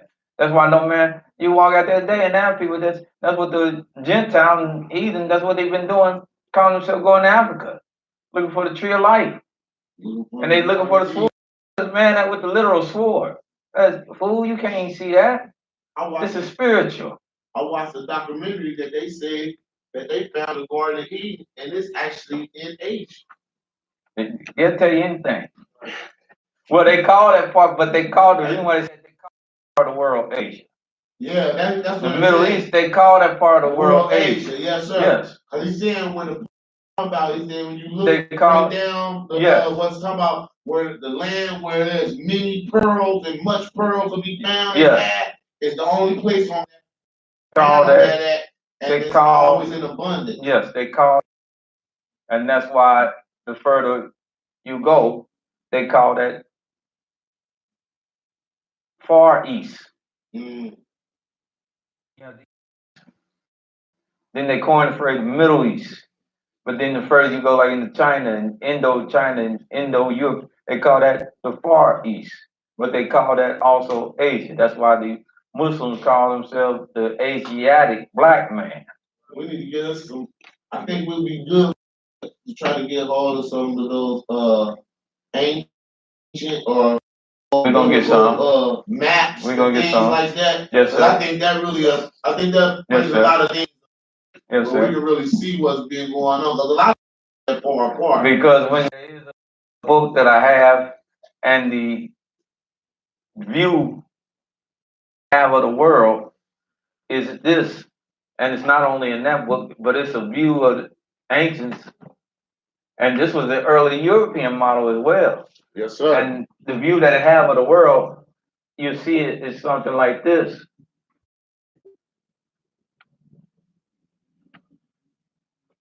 I've seen that map. You've seen that map. Mm-hmm. You've seen that. And everything lie within these. Yep. Everything lie within these three spheres. To the west, that map, and this is what they won't tell you. This is why everybody still fight over today. Is where modern day.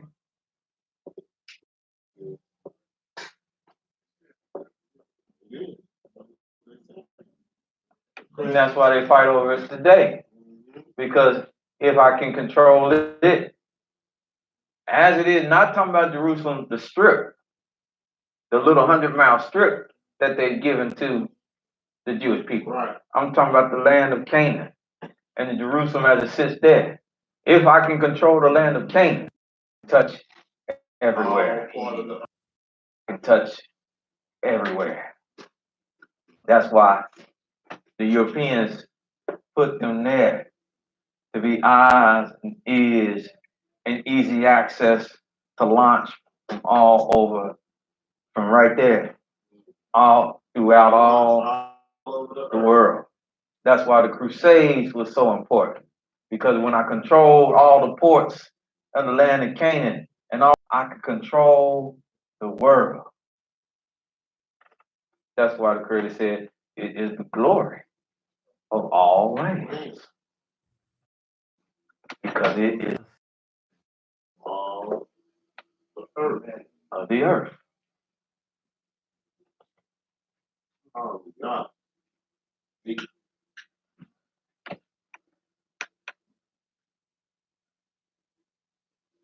think it would be wrong if somebody took like if somebody took some jewelry, fashioned it, and then you had a share of it, and two of the wings in the middle of it, representing like the circle diamond representing I want to say representing more if y'all mind, but like in kind of like somewhat fashion. Oh well, I was talking about. Is it wrong to make on a necklace and put a sapphire stone in the midst of them, in the middle of them? Right in the middle of the two wings. I think it'll look real live, but I don't know. It would look good, but it might look real good on you as you lay in your casket with all the other things. That's right. I would advise. The commandments say don't do that. I would advise, even given what we know, I would advise. Not that we didn't have them, because we adorn them. Let's go. Hallelujah. Let's go to Gotta make sure I can't get that. I want to know. let's go to First Chronicles. First Chronicles. Hallelujah. That's Right. So there's a piece of jewelry that I've seen and it looked good, but I dare not order it. I don't want to be presumptuous, right, and just wear it.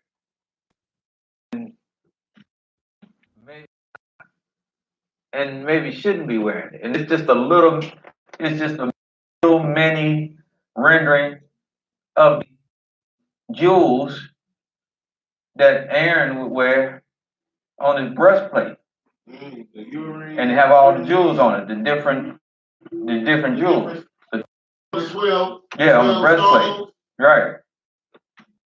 And I said, it looked good. It looked good, right? Ooh, wait. It looked good. But you had to. But everything that glitters ain't gold. That bad boy on, I might say, yes, it look good. Same them can pull it off for you once they get done with the service. You look good. You look good going out of here. I would rather tend on the side of caution than the tend on the side of aesthetics, and it just look good. I keep it in my head. I wear one. Man, that brings a question, Ray.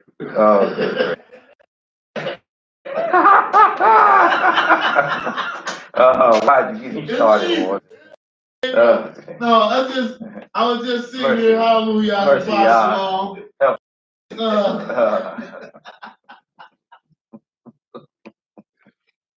just thinking about that. I'm just thinking about what you was just saying. And I guess, and I know we are waiting on Yah. But when is the time, or is there a time to come to where we really start to try to reclaim?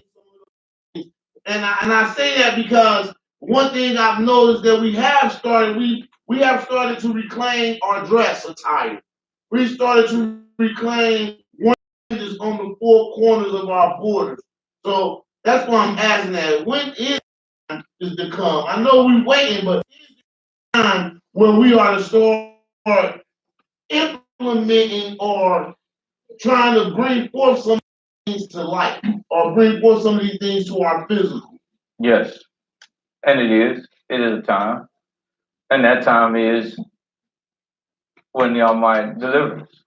Hallelujah. That time is not in the midst of captivity, so we're not worthy of it. Hallelujah. If we would have it in the midst of captivity, then we would have it. That's why the Creator says in the book of Hosea. Ask me about that time. Let's go to the book of Hosea. Whole Chronicles. Where I tell you go 3. Second Chronicles. I want you to go 3. But let's go to Hosea. See, that's a good question. It's like, and I'm going to speak on it before we adjourn. It's just like Passover. Because you have for years, many Israelites, they want to do Passover. Right. Mm-hmm. They want to do Passover in the land of captivity. But the Creator said, no. Right. The Creator says, even when you're in your own land, Passover is a pilgrimage feast. Right. It's meant to be held. The assemblage is meant to be held in Jerusalem. Even Feast of Unleavened Bread. They say, well, ain't you keeping it? If you're going to tell me not to eat no leavened bread, aren't you keeping it? No. We're not telling you to keep it. Because the assemblage, even in the land, the assemblage, it must be kept at Jerusalem. But all over your coast, you do not have anything leavened. But the keeping of it, the assemblage of it, must be done at Jerusalem and Jerusalem only. But them that's not at Jerusalem, they still can't eat nothing leavened for that 7 days. By the most, so we're not keeping unleavened bread. Ain't told nobody take on work the first 7 days. Ain't told nobody to come here. I'm tackling one question that was sent up to me. Because we're not. But we can still sustain from the leaven, just like our people was supposed to do, even in their own land. Sustain. But understand the keeping and the assembly, the Moedim, the set time, the set feast, the coming together. That was done at Jerusalem. That's why the kings wrote the letter, said, you must come to Jerusalem to do this. Passover was done at Jerusalem.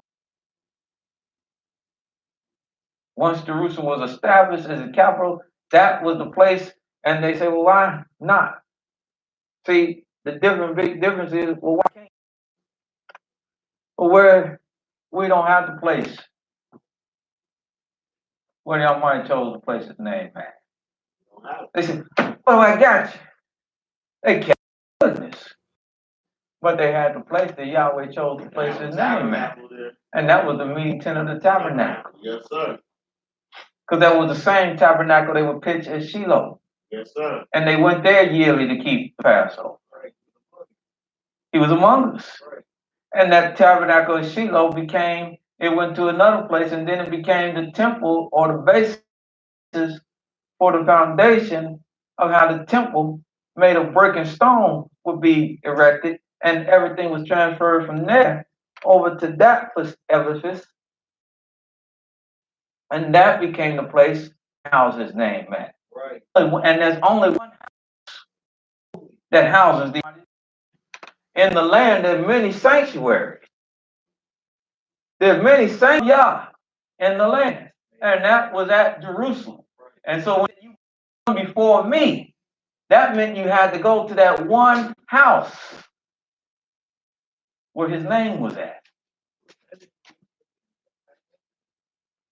And that's why it was such a big thing. Because the city was a whole hustle and bustle and tussle. Because everybody that could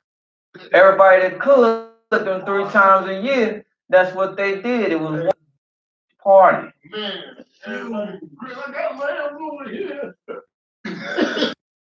even leaning on it. That's why it says in the New Testament, and they came to Jerusalem, and remember, as the narrative goes, they couldn't find a room. Right. They couldn't find a room. JC and his 12 had to go into the upper room, a little upper room, because there wasn't no rooms. Because it was booked. So they had to go in a little attic and keep Passover, because that's what they was keeping. Why people don't know, the Lord's Supper was Passover. Yes, sir. That he corrupted. That he corrupted. That they corrupted. This is my body, and this is my blood. But that was that last supper was the Passover meal. Yes, sir. Yes, sir. A little bit of truth, and then they speak. Yes, sir. Yes, sir. And all of Jerusalem was above. But what time do we read things? Yes, sir. Look at Hosea 3. Hallelujah. And 4. For the children of Israel shall abide many days without a king. When you going to king back? Without a prince. I don't know when we get him back. All right. I do. When he comes. I do. But we'll find out when we get him back. Hallelujah. And when you getting your prince back? Huh? When you getting that back? Y'all come get us. and without an image. Go out there and get one of them fatty cows and try to talk about you doing sacrifice right now. See FDA and the feds and everybody else don't come down on your head. I like to see you go out there tonight and start slaughtering a lamb on your doorpost in the hood. Some people got a problem, but they ain't got that big a problem. Then you see that over there putting their blood on? He done killed the body. A serial killer. Yes. Everybody call LL Cool J. You see, that's how I gotta get over here with this one. He ain't real. Call him anyway. They call everybody on you. Yeah, I'd like to see you do it. Come on. Without an image. Where's the image? Who's to say that we dressing like Israelites? True. Who to say we dress alike? Okay. We reaching back to what we think we know. But we don't know. All right. Yes, sir. It certainly ain't that psychedelic P-Funk stuff that I see coming out of some camps. Right. And I don't care if they get mad. Looking like they come out of Buck Rogers 21st Century or something. What is this? It ain't that. Everybody look like Star Wars. Right. Yeah. We have our own image. Yes, sir. Based on having we see here. But we don't know for sure. Most of us, I do it, but most of us, we buying our stuff and all when we go to buy it this is African attire. Mm-hmm. But every people that they even in Africa today. Yes, sir. That's why you see some garments are longer than others. Yep. Some their garments are shorter than others, based upon the people that you go around and deal with. Mm-hmm.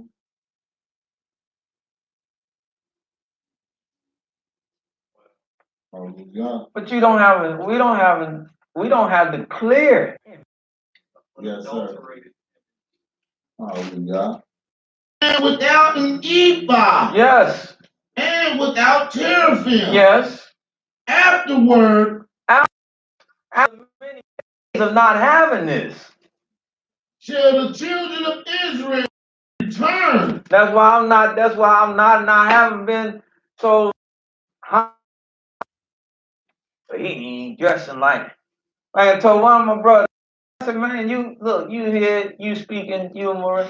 If you put on a button down and some dress slacks, that's just as good as my man over here with the turban and the bracelets and all draped out earring. Only thing I'm concerned about is if you true to the Almighty. Hallelujah. Now, we don't want nobody coming in. We don't want nobody coming in looking like Betty Boop. All right.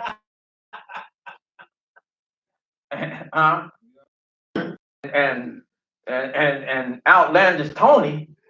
We don't want nobody coming in looking like that. We don't want no Don Juans, coming in looking like no pimps or nothing.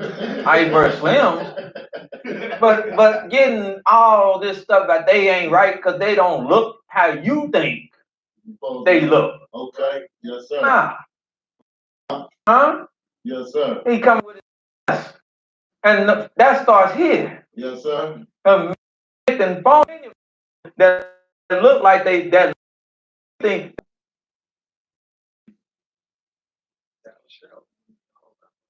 Because the Creator says, after your identity, you in a state right now where your identity is lost and everything you done to recover. Yes, sir. It's like if somebody steal your identity, go through a long time of trying to recover. Yes, sir. I gotta go straighten this back out. Gotta go straighten this back. Sir.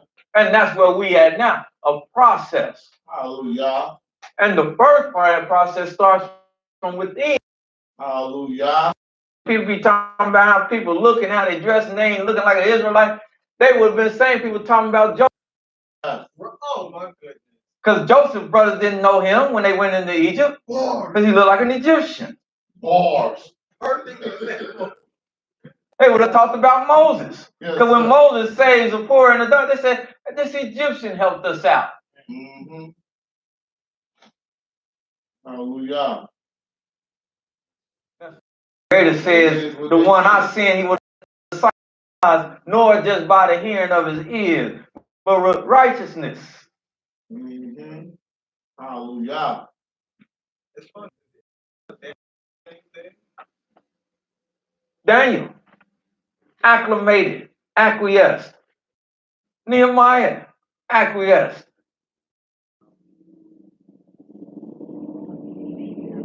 And afterwards, shall the children of Israel return and seek Yahweh their Elohim return where? to the land. That's right. And when they Turn back to their return, land. because right now we working our way back to that. Yes, sir. But but they'll never get back to that. They will see whom? Yahweh their Elohim. Beyond a shadow of a doubt. And David their king. Beyond a shadow of a doubt. And shall fear Yahweh for his goodness in the latter days. Beyond a shadow of a doubt. Hallelujah. And when you do that, that's when you're ready to have the temple back. That's when you're ready to have the burnt offering back, the sacrifices back. That's when you're ready to have the gold and silver charges back. That's when you're ready to have the incense, pure incense back. That's when you're ready to have the anointing oil back. That's when you're ready to have the menorah back. That's when you're ready to have all these things back. That's called reparations. Hallelujah. Hallelujah. Yes, sir. Yes, sir. Hallelujah. But right now, you're not ready. Not ready. We're just getting ready.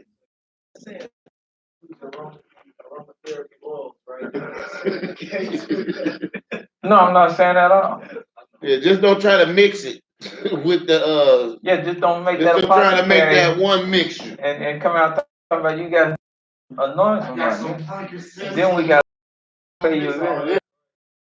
But no, after. And what must we go through then? You say when we're gonna you said pray right? You said you know when we getting our king? You know when we getting our prince? Yes, I do. Go to Jeremiah.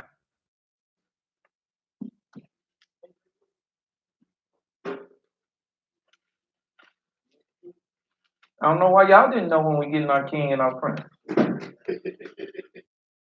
And I might tell you when we getting him. Hallelujah.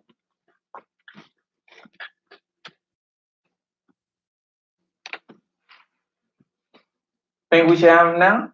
Nah. We done turned him in. Tell y'all that all the time. King David. Look, I'm on 37 Eucalyptus Street. And David stayed right down the street from me, the one they taught the Messiah. I saw him. I know it's him. Send everybody you got. Cop, rolling all up. Can't wait to tell. Is there a reward? Who's deserving of him? See, everybody talking about, but who's deserving of him? Read. Read about David. Then ask yourself. Read about him. Can you be in that company with him? We just read where he surrounded with men that were like. Are you like that? Are you that faithful? Are you that all in for the Almighty? Because that's what be around David. Now he was shuffling and jiving and playing games. He looked brother everybody like, huh, he cute. Sit him over there with the rest of them.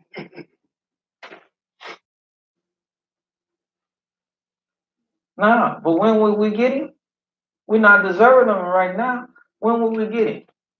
We'll be deserving of him when this Jeremiah. And most of us don't even want to humble ourselves to follow nobody. We're undisciplined. Yes, sir. You know, one man tell me. Very undisciplined. Chapter 30. Verse 1. Hallelujah. The words that came to Jeremiah. Thus speaketh Yahweh Elohim of Israel, that I've spoken unto thee in a book. For lo, the days come, Yahweh, that I will bring again the captivity of my people Israel and Judah, saith Yahweh. What time comes? While they're in the midst of captivity. Is that what he said? For lo, while they're in captivity? He said what? For lo what? The time for the days come, saith Yahweh, that I will bring again the captivity of my people Israel and Judah, saith Yahweh, and I will cause them to return to the land that I gave their fathers, and they shall possess it. And these are the words that Yahweh spake concerning Israel. In other words, there's a time that I desire for them to come back home. To come back home. That's what the time for them to come back home. But before they come back home, these are the words you should tell them. For thus saith Yahweh, we have heard a voice of trembling. That they have to, or they will hear this voice of trembling. Fear. And of fear. And not of peace. And not of peace. As ye now, and see whether a man doth travail with child. Have you ever seen a man with a child? No. Carrying it? No. In his womb? No. No. You never will. You might see a woman that tried to like a man, but she's a woman, but you won't see no man, a natural man. Right. You won't see no man carry no woman because I made that impossible. Right.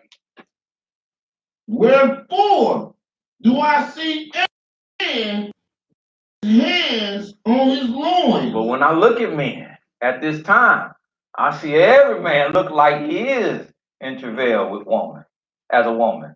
And all faces are turned into paleness. Yes. Mm-hmm. For the day is great, so that none is like it. It is even the time of Yaakov's trouble. You got to go through hell before you come home. Because that's the only way you're going to be worthy of coming home. Yes, sir. When y'all whacked out, y'all debased. When I had one of my dogs, he used to break loose. He ran all around the city. Days be gone. Stop chasing. Because he come back and catch him. And you see him just come back up the street, little tongue just dragging on the ground. Really made no street. He done went out and did everything and experienced some everything. Probably done almost got hit and everything. But he got wore out, Jack. He got wore out. He was trying to find his way back home. You ain't yet on the street. You just be like, come on. Come on. You just be standing there waiting on the street. He ain't even running no more. He just dragging on the street. And he done been through hell. In a few days he been out there running around all over the city. Well, that's what's got to happen. You got to be wore out. You got to be tired. Yes, If there's an ounce of strength in Israel, they're going to rebel. Yes, sir. So crazy, you got to be wore out. Where you about ready to just fall out. Jacob's trouble.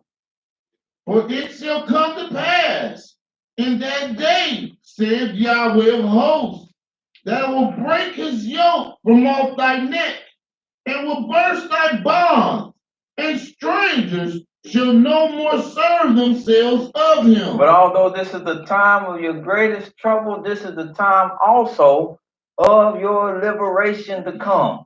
Hallelujah. Because out of everything bad, there does come something good. Hallelujah. And after this, and this is congruent with Hosea, the many days. After that, shall they serve Yahweh their Elohim, and whom? David their king, whom I will raise up unto them. The nation of David. No, David. The sons of David. No, that David. The grandnephews. No, the servant David. Huh? Whom I will what? Raise up unto them. Therefore, fear thou not, O my servant Yaakov, saith Yahweh. Neither be dismayed, O Israel. For lo, I will save thee from far, and thy seed from the land of their captivity. And Yaakov shall return, and shall be in rest, and be quiet, and none shall make him afraid. For I am with thee, saith Yahweh, to save thee. To save you. Though I make a full end of all nations, whether I scatter thee, yet will I not make a full end of thee, but I will correct thee in measure. But I gotta correct you. So I always talk about all of Israel, no matter what, we all good, we all getting out of here. And Wrong. Craig said, I'm gonna correct you. That means some of you going by the wayside. Huh? Yes, sir. And let me tell you, you better start preparing your mind now. Those that are trying to cleave to the Almighty, you better prepare your mind now to see that happen. Then you got to make that degree of separation yourself. If you try not to let nothing stand between you and the Creator, because He ain't taught this doctrine about just gonna take all of y'all, even you rebellious ones. He said, "What again? I'm gonna correct you what? In measure. And not leave you all together Unpunished. unpunished." For thus saith Yahweh. That means yes.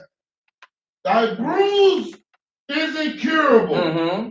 and thy wound is grievous. But some of you won't let the physician heal you. You won't let nobody tend to you. You won't let me heal you.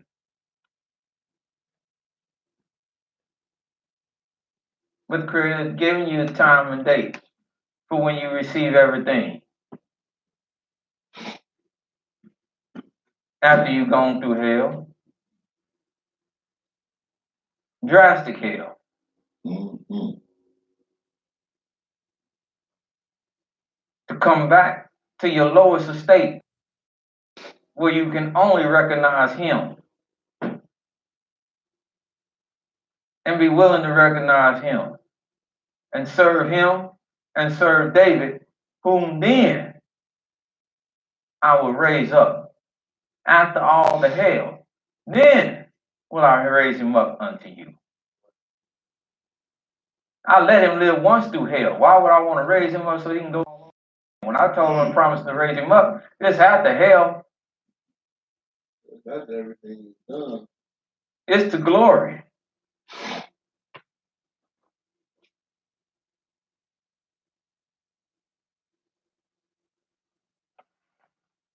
Hallelujah.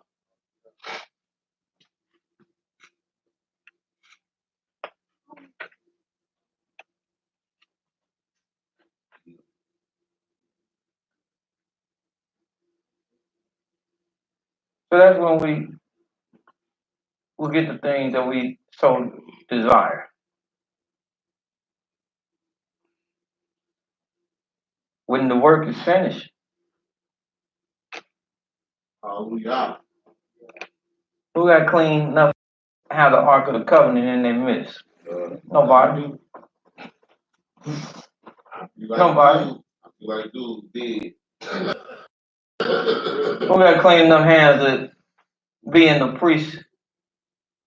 priest office, to be in the Levitical office? Huh? Because you looking for David? No. For the grace, so that he can church. Turn the hearts of the fathers. so he can come purge the priests, as he said in Malachi, that the messenger come and purge and purify the sons of Levi. We ain't in no shape. I mean, you ready for the coming of Yah? Man, stop it. Truly, it will be a remnant. That's probably about 5. Stop playing with ourselves.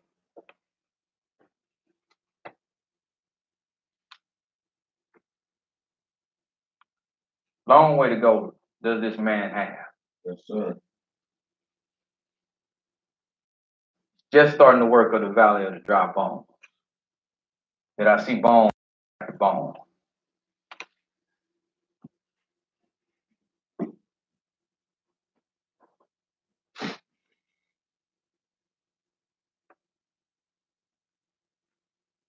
Yeah.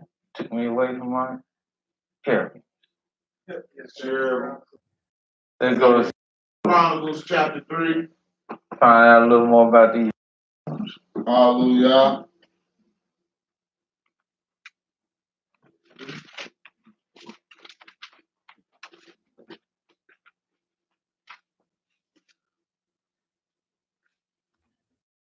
Chapter 3, 2 Chronicles.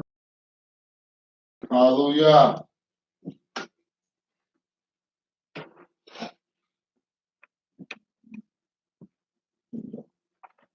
Then Solomon began to build the house of Yahweh at Jerusalem in Mount Moriah, where Yahweh appeared unto David his father, in the place that David had prepared in the threshing floor of Ornan and Jebusite. Ornan the Jebusite. And he began to build in the 2nd day of the 2nd month, in the 4th year of reign. Now, these are the things wherein Solomon was instructed for the house of the king. And my scriptures say these are the plans. So the plans was already written up and left with from his father David. But these are the plans wherein Solomon was instructed for the building of the house of Elohim. The length by cubits after the first measure was 60 cubits, and the breadth 20 cubits. Go ahead. And the porch that was in the front of the house, the length of it was according to the breadth of the house, 20 cubits, and the height 120. And he overlaid it within with pure gold.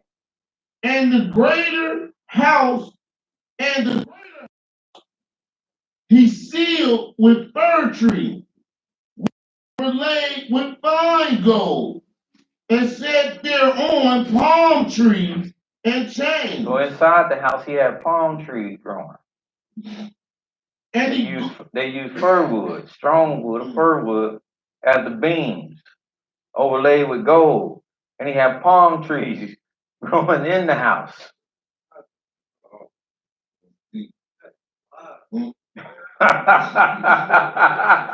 That was in the great house. Go ahead. And he garnished the house with precious stones for beauty. And all through in the midst of the house, all through the house was garnished, was engraved stones of abundance, precious stones, all in the house. For beauty. And gold was gold of Parvaim.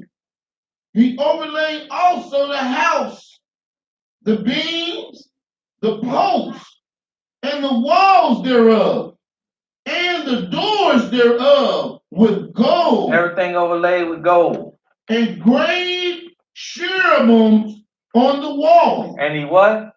Graved cherubims on the wall. So as far as the wall would expand, look at what he did. There was cherubims engraved on the walls. Go ahead. And he made the most holy house. The length thereof was according to the breadth of the house, 20 cubits, and the breadth thereof 20 cubits. And he overlaid it with fine gold, amounting to 600 talents. And the weight of the nails was 50 shekels of gold. Gold nails. And he overlaid the upper chambers with gold. And in the most holy house, And in the most holy house, watch what he did. he made 2 cherubims. He made 2 cherubims in there of sculptured work. And overlaid them with gold. And they were overlaid with gold. The wings of the cherubims were 20 cubits long. They were like statues, sculpture work, and they stood, and their wings was 20 cubits long. One wing of the one cherubim was 5 cubits, reaching to the wall of the house, and the other wing was likewise 5 cubits, reaching to the wing of the cherub. So one wing was coming off of this way, and the cherub was looking, and he was coming off of this way, and it was 20 cubits. It spread 20 cubits because 5 times 4 is what? 20. And you got 4 wings. One wing this way, one this way. These 2 meet, and then one going that way.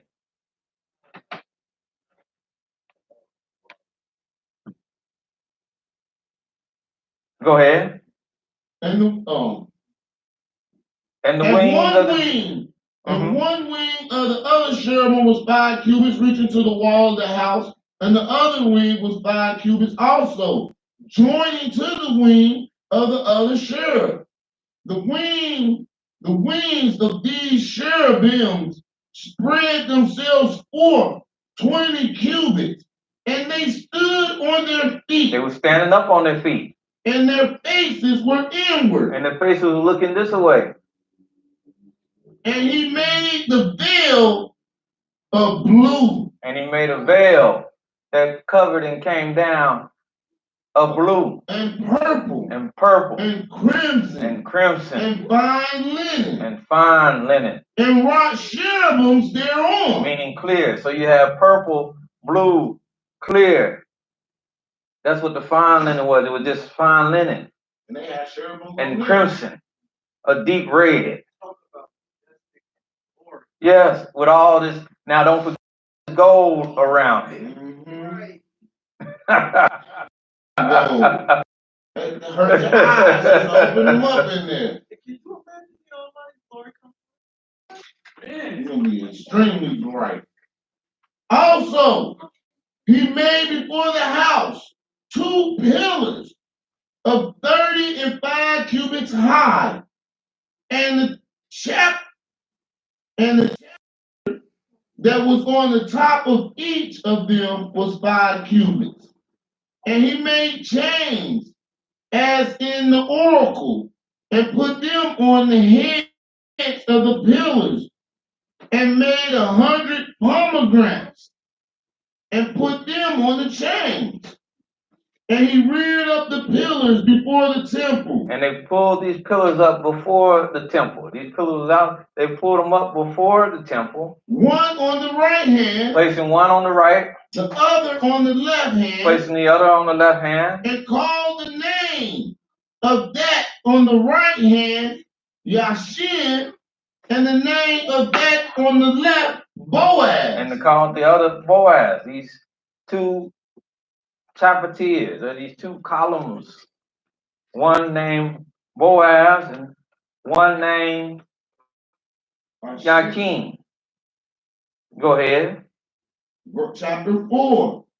Moreover, he made an altar of brass, 20 cubits, the length thereof, and 20 cubits thereof, and 10 cubits, the height thereof. Also he made a molten sea of 10 cubits from brim to brim, round in compass, and 5 cubits the height thereof, and a line of 30 cubits did compass it round about. And under it was the similitude of oxen, which did compass it round about, 10 in a cubit, compassing the sea round about. 2 rows of oxen were cast when it was cast. It stood upon 12 oxen, 3 looking toward the north, and 3 looking toward the west, 3 looking toward the south, and 3 looking toward the east. And the sea was set above upon them. Very good. Very good. Hallelujah. Did David lay out in his plans? David get his inspiration plan from? Let's go to Exodus.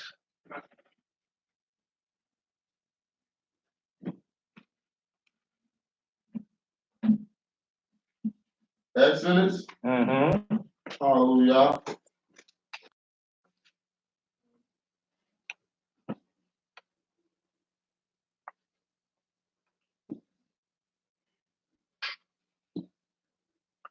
First place, let's go to 25th verse, 25th chapter. Hallelujah.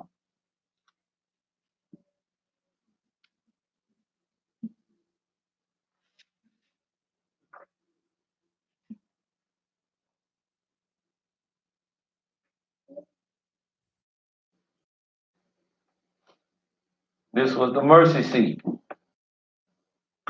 25. Start reading.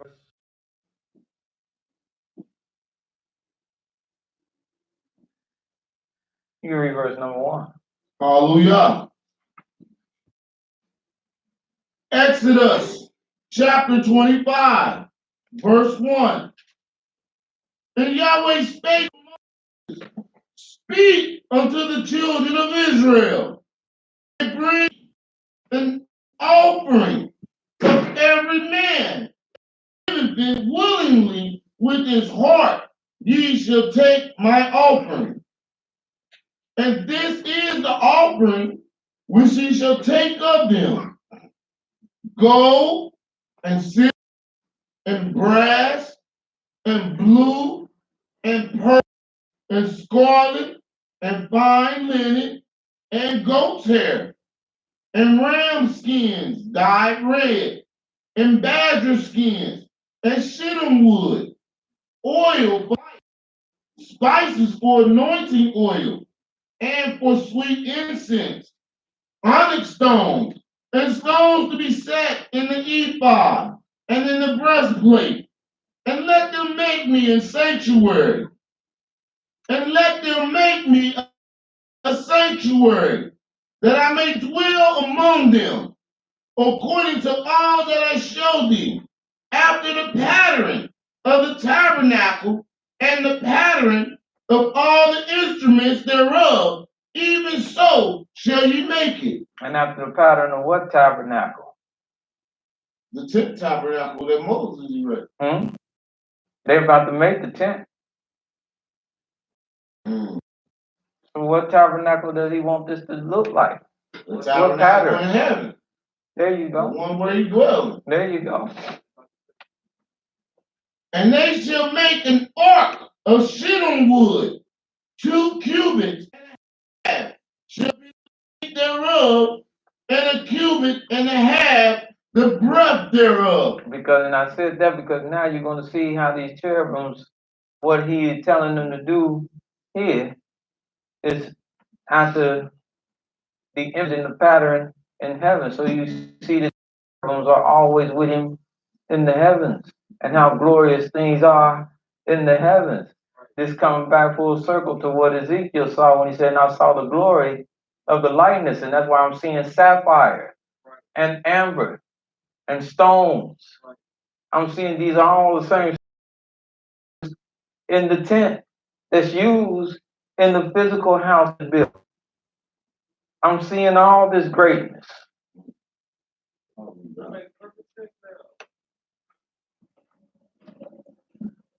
Go ahead.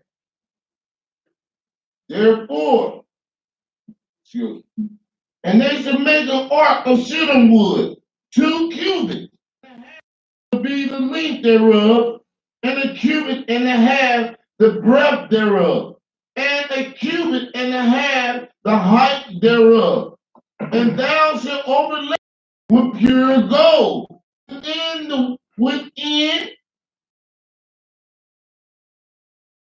and shall make upon it a crown of gold round about. And thou shalt cast 4 rings of gold for it, and put them in the 4 corners thereof. And 2 rings shall be in the one side of it, and 2 rings in the other side of it. And thou shalt make staves of shittim wood, and overlay them with gold. And thou shalt put the staves into the rings by the sides of the ark, that the ark may be borne with them. The staves shall be in the rings of the ark, they shall not be taken from it. And thou shalt put into the ark the testimony which I shall give thee. And thou shalt make a mercy seat of pure gold. Of pure gold. Now we ain't overlaying that on the mercy seat. That's pure gold. 2 cubits and a half shall be the length thereof, and a cubit and a half the breadth thereof. And thou shalt make 2 cherubims of gold, of beaten work shall thou make them, and in the 2 ends of the mercy seat, and make 1 cherub on the one end, and the other cherub on the other end. Even of the mercy seat shall the cherubims on the 2 ends thereof.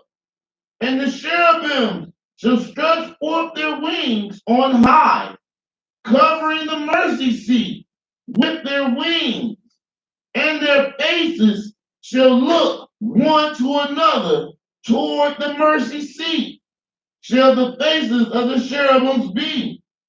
And thou shalt put the mercy seat above upon the ark, and in the ark thou shalt put the testimony that I shall give thee, and there I will meet with thee, and I will commune with thee from above the mercy seat, from between the 2 cherubim which are upon the ark of the testimony, of all things which I will give thee, of all things which I will give thee in commandment unto the children of Israel. Hallelujah. Hallelujah.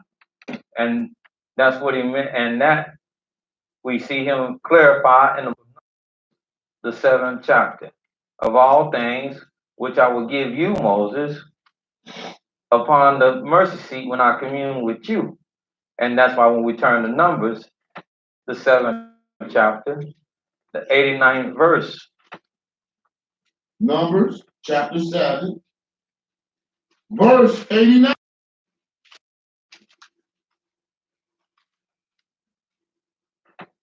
And when Moses was gone into the tabernacle of the congregation to speak with him, Yahweh, then he heard the voice of one speaking unto him from off the mercy seat that was upon the ark of the testimony from between the 2 cherubims, and he spake unto him. Hallelujah. Hallelujah. I see what you're saying now. Like, I really wouldn't want to put that as a word. Let me see. When you read and see, Paul, he put a veil there that before you go in that room, that veil was there because this ain't just no ordinary place. This was the most holy of holies, so it was not to be taken lightly. Man. Yes, sir. Hallelujah. I got two questions. Actually, like seeing the sheriff, how would they really like get a depiction of what the show was? You told him. Okay. My second question is, if we had these